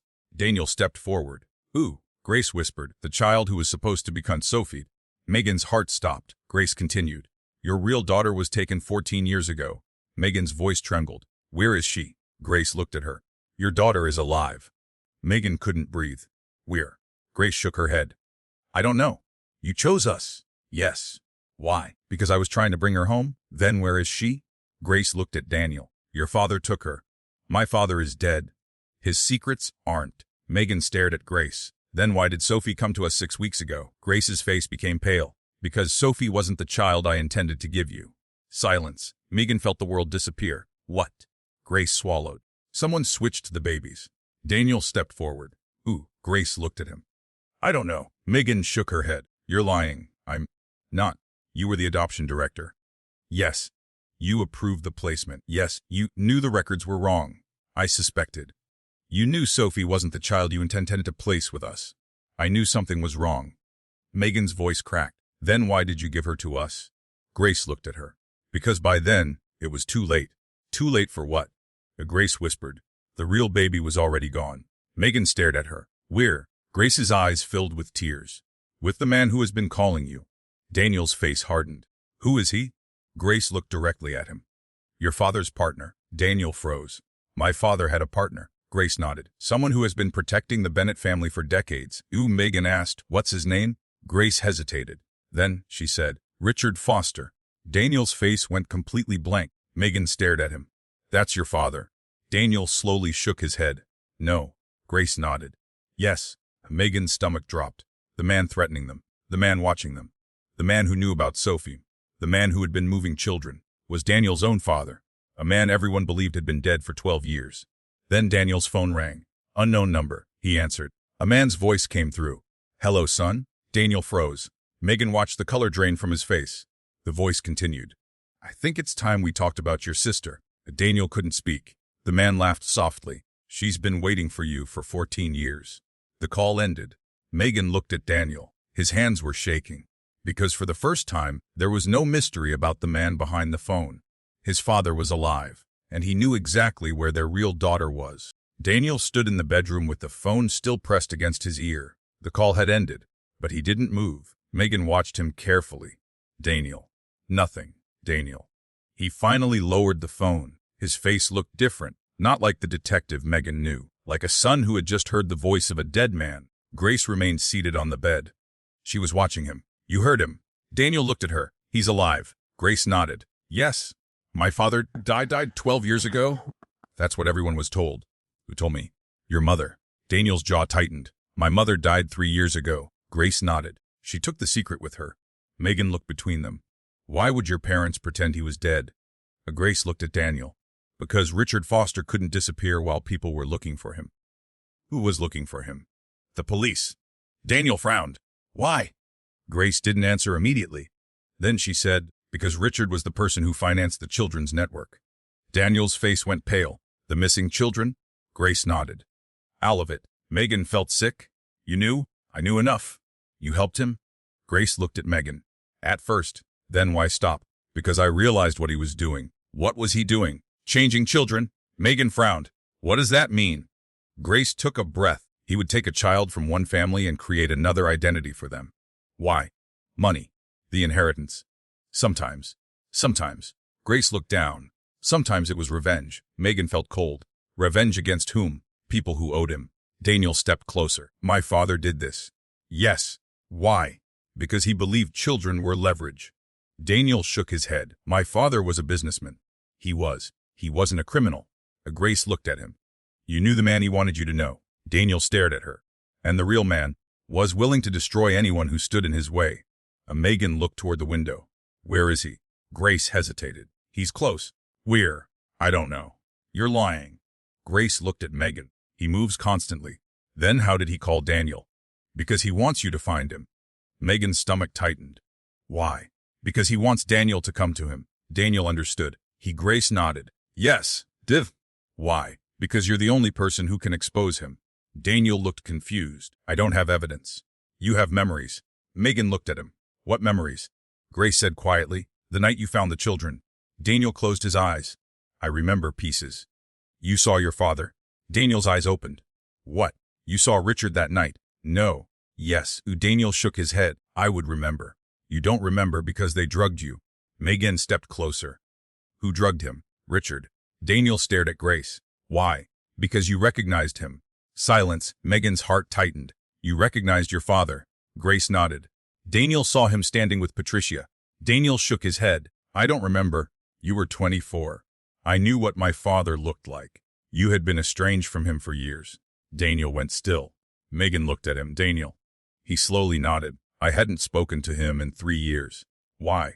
He wanted me to work for his company. And you refused. Yes. Grace looked at Megan. That's why Richard hated him. His own son. He saw Daniel as a betrayal. Megan's chest tightened. And the children? Richard used them to build his power. Daniel's voice became hard. How? People owed him money, favors, protection. Grace looked at him. He gave them children. Megan stared at him. You mean he sold them? Not always. Then what? He made arrangements. That's just another word for selling. Grace looked down. Yes. Daniel turned away. For a moment, nobody spoke. Then Megan asked, what about Sophie? Grace looked at her. She was supposed to be different. Why? Because Richard didn't choose her. Who did? Charles Bennett. Laura stepped forward. My father. Grace nodded. Charles wanted Sophie protected. For Richard. Yes. Laura looked confused. Why would my father protect her? Grace looked at her. Because he knew what Richard had done. Megan stared. Then why did Charles participate in the network? He wanted to get out. By helping the children. Eventually. Megan shook her head. This doesn't make sense. It doesn't have to. Grace looked at her. People can do terrible things and still regret them. Laura's eyes filled with tears. My father told me my sister was dead. Wes. Why? Because he believed it would protect her from Richard. Yes. Laura looked devastated. And it didn't. No. Megan asked, where is Lily? Grace looked at her. The girl you met? Yes. She isn't your sister. Laura's face fell. Then who is she? Grace looked toward Daniel. She's Richard's daughter. Silence. Daniel stared. What? Grace nodded. Lily is Richard Foster's daughter. Megan felt her stomach drop. Your father's daughter? Wes. How? Your father had another relationship. Daniel looked stunned. With whom? Grace shook her head. I don't know. Daniel looked at her. You're telling me my father had a secret daughter who was part of the children's network? Wes. And you knew. I discovered it later. Megan's mind raced. So Lily wasn't one of the stolen children? Not originally. What happened to her? Richard used her identity. For what? To hide another child. Megan stared. Which child? Grace looked at her. The first one. Megan's heart stopped. Laura's daughter. Grace nodded. Yes. Laura stepped forward. Where is she? Grace looked at her. I don't know. You have to? I don't? You've known for 14 years. I knew where she was 14 years ago. Where? Grace swallowed. With Richard? Daniel's expression hardened. Where? Grace shook her head. That location doesn't exist anymore. Megan stepped closer. What happened to her? Grace looked at Megan. She was moved. Where? To another family. Which family? Grace's eyes filled with tears. I don't know. Megan's frustration boiled over. Everyone knows something except us. Grace looked at her. Because that's how Richard survived. Daniel suddenly spoke. Where is the money? Grace looked at him. What? The Bennett Trust. What about it? $47 million. Grace nodded. Yes. Who controls it? Nobody? Daniel frowned. Why? Because the beneficiary is missing. Woo. The first child. Megan's heart pounded. So she's alive. Grace didn't answer. Daniel stepped closer. If she's dead, the trust should have been distributed. Grace nodded. But it wasn't. Why? Because Charles wrote the trust specifically to prevent Richard from taking control. Megan understood. The child is still legally alive. Yes. Even though nobody knows where she is. Yes. Daniel looked at Megan. That's why Richard is searching. He's trying to find her. Yes. Why? Grace looked at them. Because if he finds her, he gets the money. Megan's stomach tightened. And if he doesn't? The trust remains frozen. Daniel nodded. So Sophie was used as a decoy. Grace looked at him. Exactly. Megan felt cold. Someone made us believe Sophie was the beneficiary. Wes. But she's not. Nope. Then why was she brought to us? Grace looked at Megan. Because Richard needed everyone to believe the first child had finally been found. Megan's heart sank. To make the search stop? Yes. Laura would stop searching because she believed Sophie was her daughter. Yes. And Daniel would stop because he believed he had finally found the child he'd lost. Yes. Megan looked at Grace. And you? Grace's eyes filled with tears. I wanted to keep Sophie alive. Megan stared at her. Who is Sophie? Grace hesitated. That's what you need to find out. Megan's voice became quiet. Where is she now? Grace looked toward the hallway. Safe. With the police. Les, then why are you worried? Grace looked at Daniel. Because Richard knows where she is. Daniel immediately pulled out his phone. He called Captain Harris. No answer. He tried again. Nothing. Megan felt a chill. What's wrong? Daniel looked at her. The captain isn't answering. Grace stood. Then we don't have much time. Megan's heart raced. What? Grace walked toward the door. We need to leave. Why? Because Richard didn't call Daniel to talk. She looked at them. He called to make sure you knew he was coming. Daniel grabbed his weapon. We're. Grace looked toward the nursery. The hospital. Megan froze. Sophie is there. Grace nodded. And Richard knows it. They rushed downstairs. Police officers were moving through the house. Daniel shouted, Where is Captain Harris? One officer looked confused. He went to the hospital. Daniel's stomach dropped. When? About 10 minutes ago. Megan looked at him. That's where Sophie is. Daniel grabbed his phone. He called the hospital. No answer. He tried again. Still nothing. Megan's heart began pounding. Drive. They ran outside. The road seemed endless. Daniel drove faster than Megan had ever seen him drive. Neither spoke. Then his phone rang. Unknown number. Daniel answered. Where is my daughter? The man's voice came through. Which one? Daniel froze. Megan stared at him. The voice continued. You finally understand. Daniel tightened his grip on the wheel. What do you want? I want what belongs to me. The money? Then what? A pause. Family. Daniel's face hardened. You don't get to call them family. The man laughed. You still don't remember? Remember what? The night I gave you the baby. Megan's heart stopped. What baby? The voice became quiet. The one you thought was Laura's? Daniel's eyes widened. The man continued. She wasn't. Megan felt cold. Then whose baby was she? Silence. Then the man said, Yours. The call ended. Daniel nearly missed the turn. Megan stared at him. What did he mean? Daniel didn't answer. He looked like he couldn't breathe. Then he whispered, I can't have children. Megan's heart sank. Daniel, I was told I was infertile. When? Years before we adopted Sophie. Megan remembered. The fertility tests. The doctors. The reason they had pursued adoption. Daniel's hands were shaking. If that man is telling the truth. Megan finished the thought. Then someone lied about your medical records too. Daniel nodded. And suddenly the adoption wasn't just about Laura's daughter. It wasn't just about $47 million. Someone may have spent 14 years convincing Daniel Foster that he could never have a biological child. And now a man claiming to be his dead father was telling him that the baby they had adopted might actually be his biological daughter. They reached the hospital. The emergency entrance was strangely quiet. Too quiet. Megan jumped out. Where is everyone? Daniel looked around. No nurses, no security, no visitors. Then they heard a baby's cry from inside. Megan froze. Sophie. She ran toward the sound. Daniel followed. They reached the pediatric hallway. The lights flickered. A single nurse stood at the end. Megan shouted, Where is my daughter? The nurse pointed toward the treatment room. Megan ran. The door was open.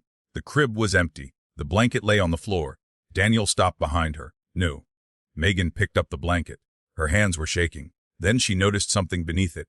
A note. She opened it. 5 words. Shavar seshidi severe yo urs to keipia. Megan's heart broke. Daniel stared at the empty crib. Then his phone rang. The caller ID showed a number he hadn't seen in 12 years. His father's old number. Daniel answered. A man's voice whispered, Come home, son. Daniel's face went pale. Where? The voice answered, Where you first met your daughter. The call ended. Megan looked at him. Where? Daniel stared at the empty crib. Then he whispered, "The old police station."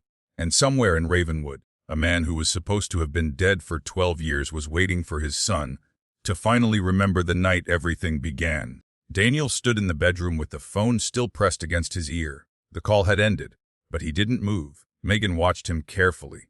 Daniel. Nothing. Daniel. He finally lowered the phone. His face looked different, not like the detective Megan knew, like a son who had just heard the voice of a dead man. Grace remained seated on the bed. She was watching him. "You heard him." Daniel looked at her. "He's alive." Grace nodded. "Yes. My father died 12 years ago." "That's what everyone was told." "Who told me?" "Your mother." Daniel's jaw tightened. "My mother died 3 years ago." Grace nodded. She took the secret with her. Megan looked between them. "Why would your parents pretend he was dead?"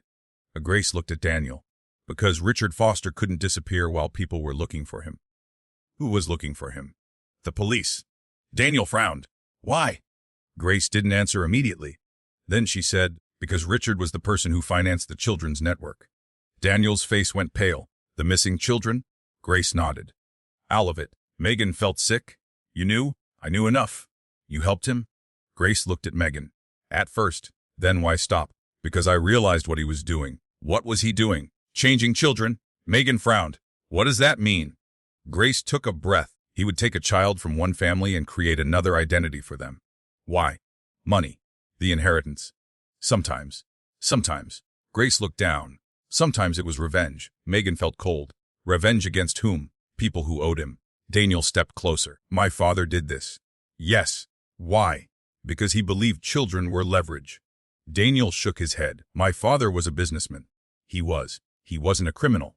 Grace looked at him. "You knew the man he wanted you to know." Daniel stared at her. "And the real man was willing to destroy anyone who stood in his way." Megan looked toward the window. "Where is he?" Grace hesitated. "He's close." "Where?" "I don't know." "You're lying." Grace looked at Megan. "He moves constantly." "Then how did he call Daniel?" "Because he wants you to find him." Megan's stomach tightened. "Why?" "Because he wants Daniel to come to him." Daniel understood. Grace nodded. "Yes, Div." "Why?" "Because you're the only person who can expose him." Daniel looked confused. "I don't have evidence." "You have memories." Megan looked at him. "What memories?" Grace said quietly, "The night you found the children." Daniel closed his eyes. "I remember pieces." "You saw your father?" Daniel's eyes opened. "What? You saw Richard that night?" "No." "Yes." Daniel shook his head. "I would remember." "You don't remember because they drugged you." Megan stepped closer. "Who drugged him?" "Richard." Daniel stared at Grace. "Why?" "Because you recognized him." Silence. Megan's heart tightened. "You recognized your father." Grace nodded. "Daniel saw him standing with Patricia." Daniel shook his head. "I don't remember." "You were 24. I knew what my father looked like." "You had been estranged from him for years." Daniel went still. Megan looked at him. "Daniel." He slowly nodded. "I hadn't spoken to him in 3 years." "Why?" "He wanted me to work for his company." "And you refused?" "Yes." Grace looked at Megan. "That's why Richard hated him. His own son. He saw Daniel as a betrayal." Megan's chest tightened. "And the children?" "Richard used them to build his power." Daniel's voice became hard. "How?" "People owed him money, favors, protection." Grace looked at him. "He gave them children." Megan stared at him. "You mean he sold them?" "Not always." "Then what?"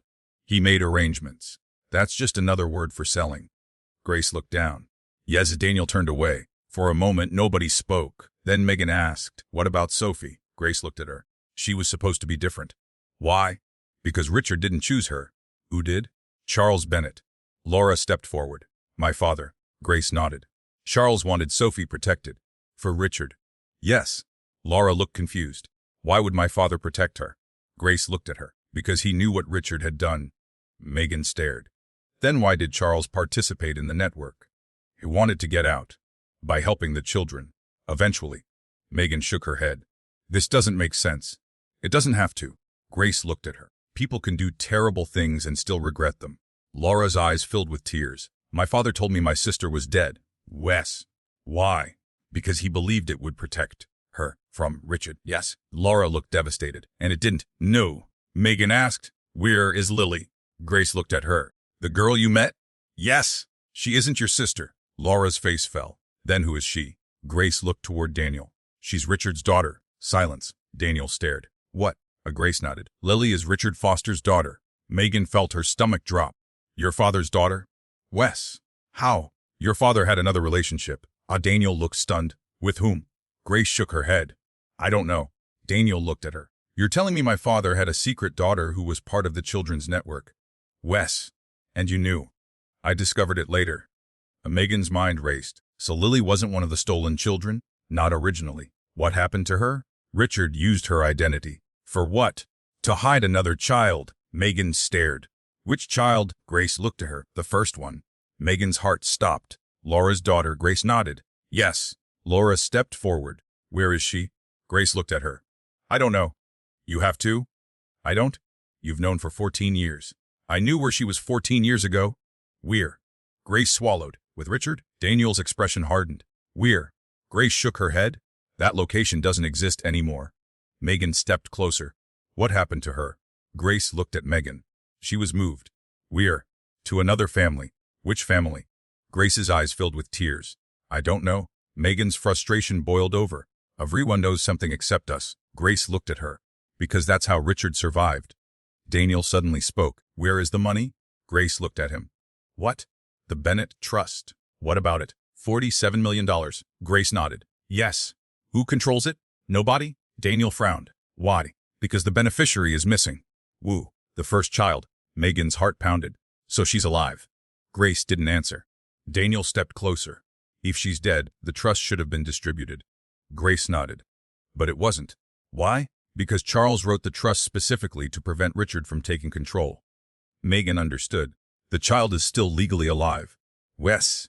Even though nobody knows where she is. Yes. Daniel looked at Megan. That's why Richard is searching. He's trying to find her. Yes. Why? Grace looked at them. Because if he finds her, he gets the money. Megan's stomach tightened. And if he doesn't? The trust remains frozen. Daniel nodded. So Sophie was used as a decoy. Grace looked at him. Exactly. Megan felt cold. Someone made us believe Sophie was the beneficiary. Wes. But she's not. Nope. Then why was she brought to us? Grace looked at Megan. Because Richard needed everyone to believe the first child had finally been found. Megan's heart sank. To make the search stop? Yes. Laura would stop searching because she believed Sophie was her daughter. Yes. And Daniel would stop because he believed he had finally found the child he'd lost. Yes. Megan looked at Grace. And you? Grace's eyes filled with tears. I wanted to keep Sophie alive. Megan stared at her. Who is Sophie? Grace hesitated. That's what you need to find out. Megan's voice became quiet. Where is she now? Grace looked toward the hallway. Safe. With the police. Less. Then why are you worried? Grace looked at Daniel. Because Richard knows where she is. Daniel immediately pulled out his phone. He called Captain Harris. No answer. He tried again. Nothing. Megan felt a chill. What's wrong? Daniel looked at her. The captain isn't answering. Grace stood. Then we don't have much time. Megan's heart raced. What? Grace walked toward the door. We need to leave. Why? Because Richard didn't call Daniel to talk. She looked at them. He called to make sure you knew he was coming. Daniel grabbed his weapon. Where? Grace looked toward the nursery. The hospital. Megan froze. Sophie is there. Grace nodded. And Richard knows it. They rushed downstairs. Police officers were moving through the house. Daniel shouted, Where is Captain Harris? One officer looked confused. He went to the hospital. Daniel's stomach dropped. When? About 10 minutes ago. Megan looked at him. That's where Sophie is. Daniel grabbed his phone. He called the hospital. No answer. He tried again. Still nothing. Megan's heart began pounding. Drive. They ran outside. The road seemed endless. Daniel drove faster than Megan had ever seen him drive. Neither spoke. Then his phone rang. Unknown number. Daniel answered. Where is my daughter? The man's voice came through. Which one? Daniel froze. Megan stared at him. The voice continued. You finally understand. Daniel tightened his grip on the wheel. What do you want? I want what belongs to me. The money? Then what? A pause. Family. Daniel's face hardened. You don't get to call them family. The man laughed. You still don't remember? Remember what? The night I gave you the baby. Megan's heart stopped. What baby? The voice became quiet. The one you thought was Laura's? Daniel's eyes widened. The man continued. She wasn't. Megan felt cold. Then whose baby was she? Silence. Then the man said, Yours. The call ended. Daniel nearly missed the turn. Megan stared at him. What did he mean? Daniel didn't answer. He looked like he couldn't breathe. Then he whispered, I can't have children.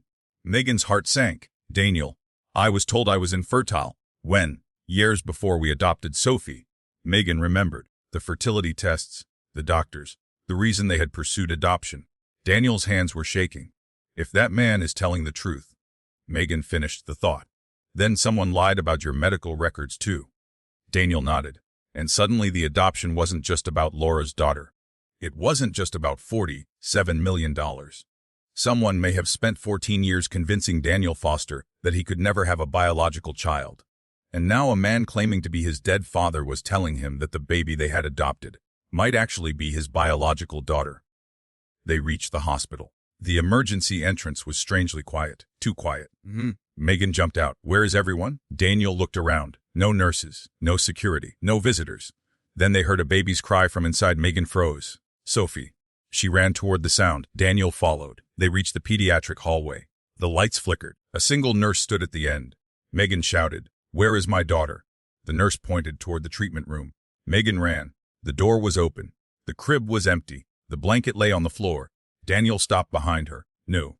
Megan picked up the blanket. Her hands were shaking. Then she noticed something beneath it.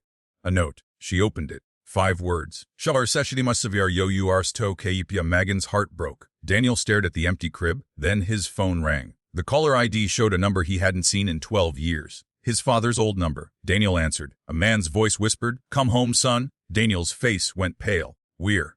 The voice answered, "Where you first met your daughter." The call ended. Megan looked at him. "Where?" Daniel stared at the empty crib. Then he whispered, "The old police station." And somewhere in Ravenwood, a man who was supposed to have been dead for 12 years was waiting for his son to finally remember the night everything began. The old police station had been closed for almost 10 years. Daniel knew that. He had worked there when he was a young officer, before the new station was built, before the missing child investigation, before everything in his life became complicated. Megan had never been inside. She followed Daniel through the rusted gate. The building was dark. Most of the windows were boarded up. A faded police department seal was still visible above the entrance. Daniel stopped. "This is where it happened." Megan looked at him. "What happened here?" "The night I found the children." He pushed the door open. The smell of dust and old paper filled the hallway. Daniel turned on his flashlight. They walked past empty offices, past the old evidence room, past the interview rooms. Then Daniel stopped outside a small office. His name was still faintly visible on the glass. "Sitta Denis Elfustier." Megan looked at him. "You worked here?" "Wes, what happened that night?" Daniel stared at the door. "I came back here after the hospital." "What hospital?" "St. Mary's, with the baby." Daniel shook his head. "I didn't have the baby." Megan frowned. "Then why did you come here?" "I don't know." He opened the door. The office was almost completely empty. A desk remained, a broken filing cabinet, a chair. Daniel walked toward the desk, then stopped. He touched the surface. "I remember this." "What?" "Someone was sitting here." "Ooh, my father." Megan's heart tightened. "Richard." Daniel nodded. "He was younger?" "Pike." "How did he get inside?" "I don't know." "What did he say?" Daniel closed his eyes. "That I needed to stop investigating." Megan stared at him. "You remember?" "Pieces." "What else?" "He told me the children were gone." "How many?" I asked him. "And?" He said 3. Megan felt cold. "But there were 7. Daniel nodded. "I know." "What happened to the other 4? "I don't remember." He opened the filing cabinet. The bottom drawer was locked. Daniel stared at it. He searched his pockets. Nothing. Then Megan noticed something beneath the desk. A small brass key. She picked it up. "Try this." Daniel took it. The lock clicked open. Inside was a box. A black metal box. The same kind they had found at the hospital. Daniel stared. "This is it." Megan's heart began pounding. The box behind. Daniel lifted it carefully. He opened the lid. Inside were documents, photographs, a hospital bracelet, and a small cassette tape. Megan stared. Another tape. Daniel nodded. He found an old player in a nearby evidence room. They inserted the tape. Static. Then Daniel's younger voice. "I don't know what happened." Megan looked at him. His voice on the recording sounded exhausted. Then another voice. "Richard, you need to leave this alone." Daniel's younger voice answered. "There are children missing." "Not anymore." "What does that mean?" "They've been placed." "Where?" "With families." "Which families?" Silence. Then Daniel said, "Why did I see them in the basement?"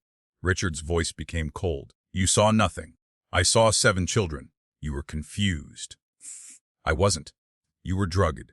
Megan looked at Daniel. He stared at the tape. The recording continued. Daniel's younger voice became angry. Who gave me the drugs? Silence. Then Richard answered. You don't want to know. I already know. Another pause. Tell me. Richard sighed. Your mother. Daniel's face went pale. Megan whispered, your mother? He didn't answer. The tape continued. Daniel said, why would she do that? Richard replied, because she was trying to protect you. From what? From me. The recording stopped. Daniel stared at the machine. My mother drugged me. Megan shook her head. Maybe because she knew what your father was doing. Daniel looked at her. Then why did she let him take the children? Maybe she couldn't stop him. He opened the box again. There was a photograph beneath the tape. Daniel picked it up. It showed his parents, standing outside saying, hey. Mary's, 14 years ago. Megan looked closer. His mother was holding a baby. Daniel stared. That's the baby. Which baby? The one I held. Megan's heart pounded. She turned the photograph note. There was a handwritten note. S. Richard says this child belongs to us. Das and Megan frowned. Wuss? Daniel looked at the photograph. My parents. Megan pointed toward the baby. Who is she? Daniel shook his head. I don't know. Then he noticed another document, a medical record. His name, Ash Daniel Foster, at the date was 14 years ago. Megan took it. What's this? Daniel read it. His face changed. What? It was a paternity test. Megan froze. Your paternity test? Daniel nodded. Taken 14 years ago. Why, I don't know. Oh, she looked at the result. First pet R and 99.98% of Megan's heart stopped. Daniel stared at the number. That's impossible. Why? Because I was never told this test existed. Megan read the name beside the test. Chichin Fanti. Female. Unidentified. She looked at Daniel. You're her father. Daniel couldn't speak. Megan's hands began shaking. But whose baby? Daniel looked at the photograph. The baby his father had placed in his arms. The baby he had been told was Laura's. The baby who had disappeared. His daughter. Then another page slipped from the folder. Megan picked it up. There was a second name as Mother Grace Morgan, so Megan froze. What? Daniel stared. New. Megan read it again. Mother Grace Morgan. Daniel shook his head. Grace wasn't the mother. Then why is her name here? I don't know. Megan looked at the paternity report. Daniel was the biological father. Grace was listed as the mother. But Grace had never mentioned having a child. Megan suddenly understood. The baby wasn't Laura's. Daniel looked at her, and she wasn't Grace's. Then whose? Megan turned the page. A handwritten correction had been added. A biological mother unknown. And then underneath as surrogate arrangement. And Megan stared. Surrogate. Daniel frowned. What? Someone carried the baby? Why? Megan shook her head. I don't know. Then she noticed the date. The pregnancy had begun nearly a year before. The baby's biological father was Daniel, but the biological mother was unknown. Someone had used Daniel's sperm. Someone had created a child without telling him. Megan's heart pounded. Daniel. What? You were the father before you met me. He stared at her. What are you saying? The child was conceived 14 years ago. Daniel shook his head. I didn't know. Maybe you weren't supposed to. He looked at the report again. Then he whispered, my father? Megan looked at him. He arranged it. Yes. What? Why? Daniel stared at the documents. I don't know.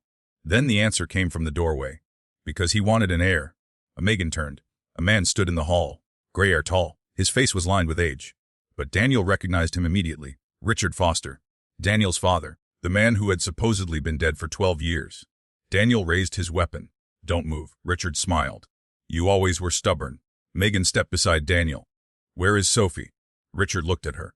Safe. Where? You have more important questions. Megan's voice hardened. My daughter is missing. Richard shook his head. She's not your biological daughter. Daniel stepped forward. She is mine. Richard looked at him. Yes. Daniel froze. Megan stared. Richard continued. But she isn't the child you think she is. What does that mean? Richard walked into the room. He looked at the old photograph. The baby you held 14 years ago was yours. Daniel's face went pale. Where is she? Richard looked at him. She's alive. We are very close. Megan's heart pounded. Who is she? Richard looked at Megan. That's the question you've been asking all along. Daniel's voice became hard. Tell me. Richard sighed. You were never supposed to know. Know what? That you had a daughter. Daniel stepped closer. Why? Because your father wanted to control her.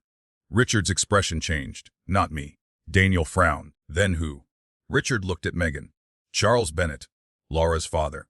Megan felt cold. Charles wanted Daniel's child. Richard nodded. Yes. Why? Because the child was the legal heir to the Bennett Trust. Daniel shook his head. That's impossible. No. Richard pointed toward the paternity test. Charles knew Daniel was the biological father.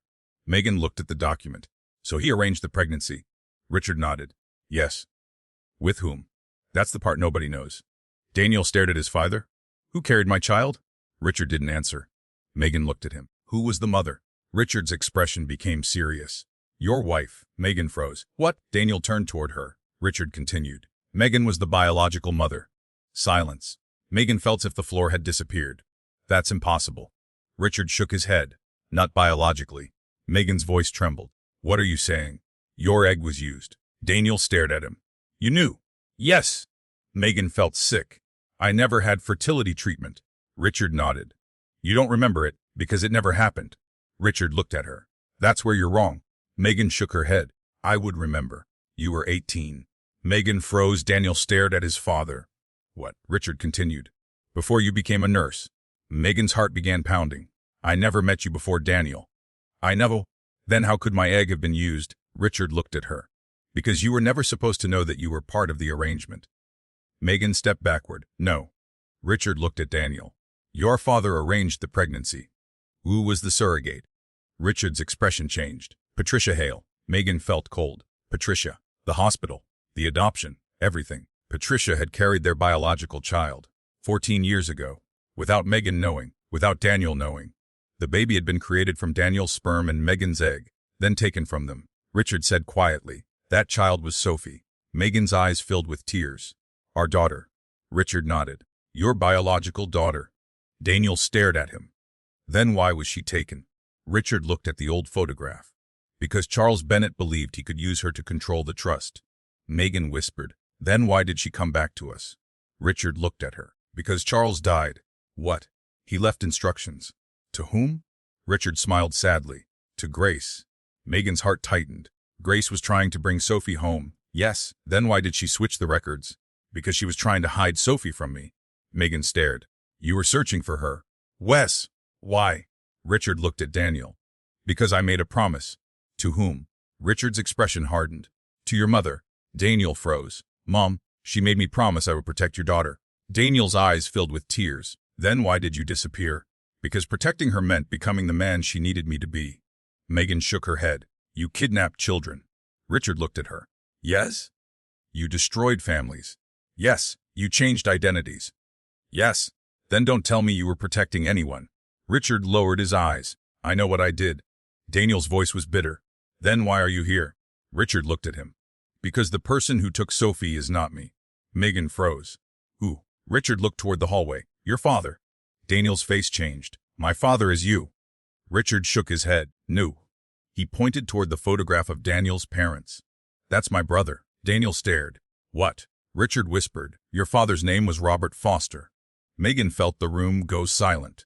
Richard had never been Daniel's father. He was his uncle, the man who had been using the Foster name, the man who had controlled the records, the man who had pretended to be dead, and the man who had been calling Daniel had never been his father at all. Richard looked at Daniel. Your real father is still alive. Daniel's face went white. Where? Richard looked toward the door. He's the man who is Sophie. Megan's heart stopped. Then Richard added, and he's coming here. The lights went out. A gunshot echoed through the old station. Richard fell. Daniel grabbed Megan and pulled her behind the desk. Another shot. Then silence. Megan looked toward Richard. Blood was spreading across his shirt. Richard? Daniel crawled toward him. Richard opened his eyes. Don't trust. He struggled to breathe. Don't trust the woman. Daniel grabbed his hand. Ooh. Richard looked toward Megan, then whispered, Who raised you? His eyes closed. Megan stared at Daniel. Neither of them spoke, because they both knew what that meant. Daniel's mother had lied about his father. His entire childhood had been built on a false identity. And somewhere in Ravenwood, a man who had been manipulating their lives for 14 years had taken Sophie. But now they knew the one person who might know exactly where she was, Daniel's real father, and he was coming for them. Megan stared at the document in Emily's hands. The original birth certificate. For 14 years, everyone had been looking at copies. Altered records, false names, changed dates. But Emily was holding the original. Daniel stepped toward her. Let me see it. Emily didn't move. Before I give you this, you need to understand something.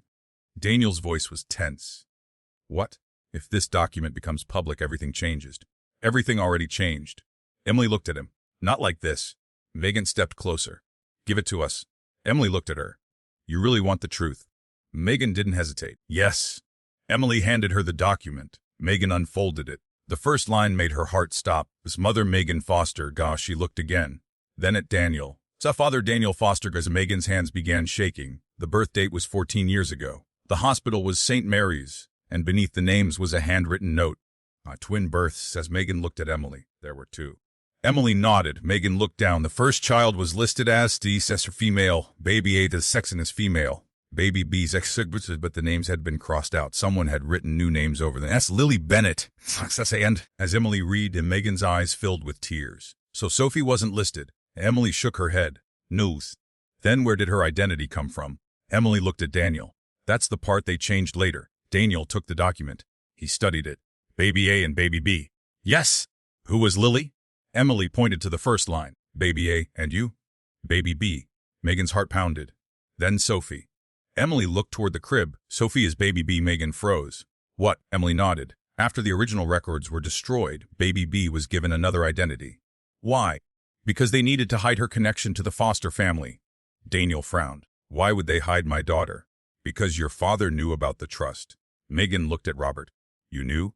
Robert nodded. I knew enough. Daniel turned toward him. You knew I had twins. I knew your father had arranged the procedure. And you never told me. I was trying to keep you alive. Daniel's expression hardened. By lying to me? Yes. Megan looked at Emily. Why was Lily given another identity? Because Charles wanted her to disappear. Why? She was the firstborn. Megan frowned. Why does that matter? Emily looked at her.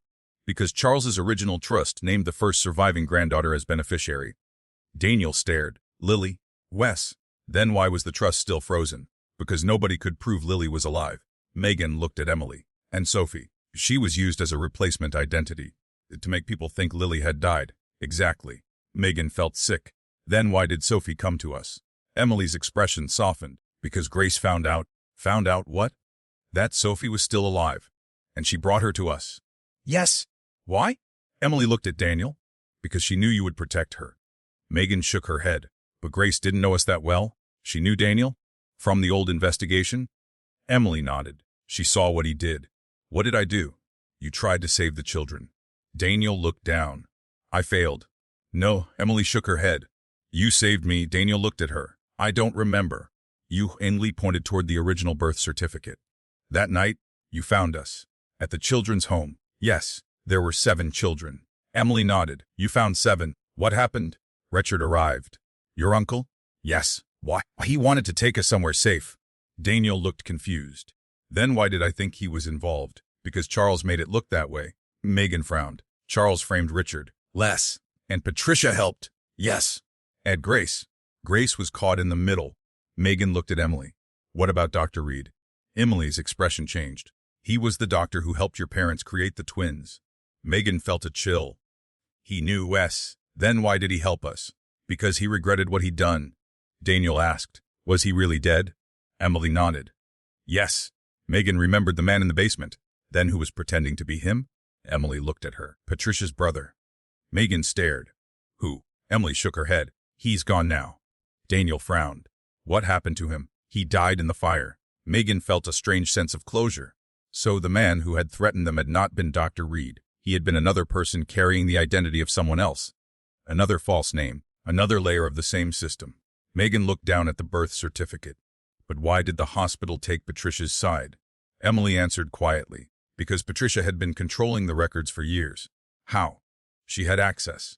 Medical records. Adoption records. Birth certificates. Death certificates. Megan's stomach tightened. She could make anyone disappear. Emily nodded. Exactly. Daniel looked at the certificate. Then why couldn't she erase this? Because Charles kept the original. Why? Insurance. Megan frowned. What kind of insurance? Against everyone. Emily looked toward Robert. Charles knew that one day someone might turn against him. Robert nodded. So he hid the original. Where? Emily smiled faintly. In the one place Patricia never searched. Megan looked around. Where? With Grace. Megan's heart tightened. Grace had it. Wes? Then why didn't she give it to us? She was waiting. For what? For the right moment. Megan looked at Emily. And you. I was waiting too. Why? Because I needed to know whether you really loved Sophie. Megan felt hurt. You tested us. Emily nodded. Yes. Why? Because everyone who came looking for us said they wanted to save us. Emily's voice trembled. Most of them wanted something.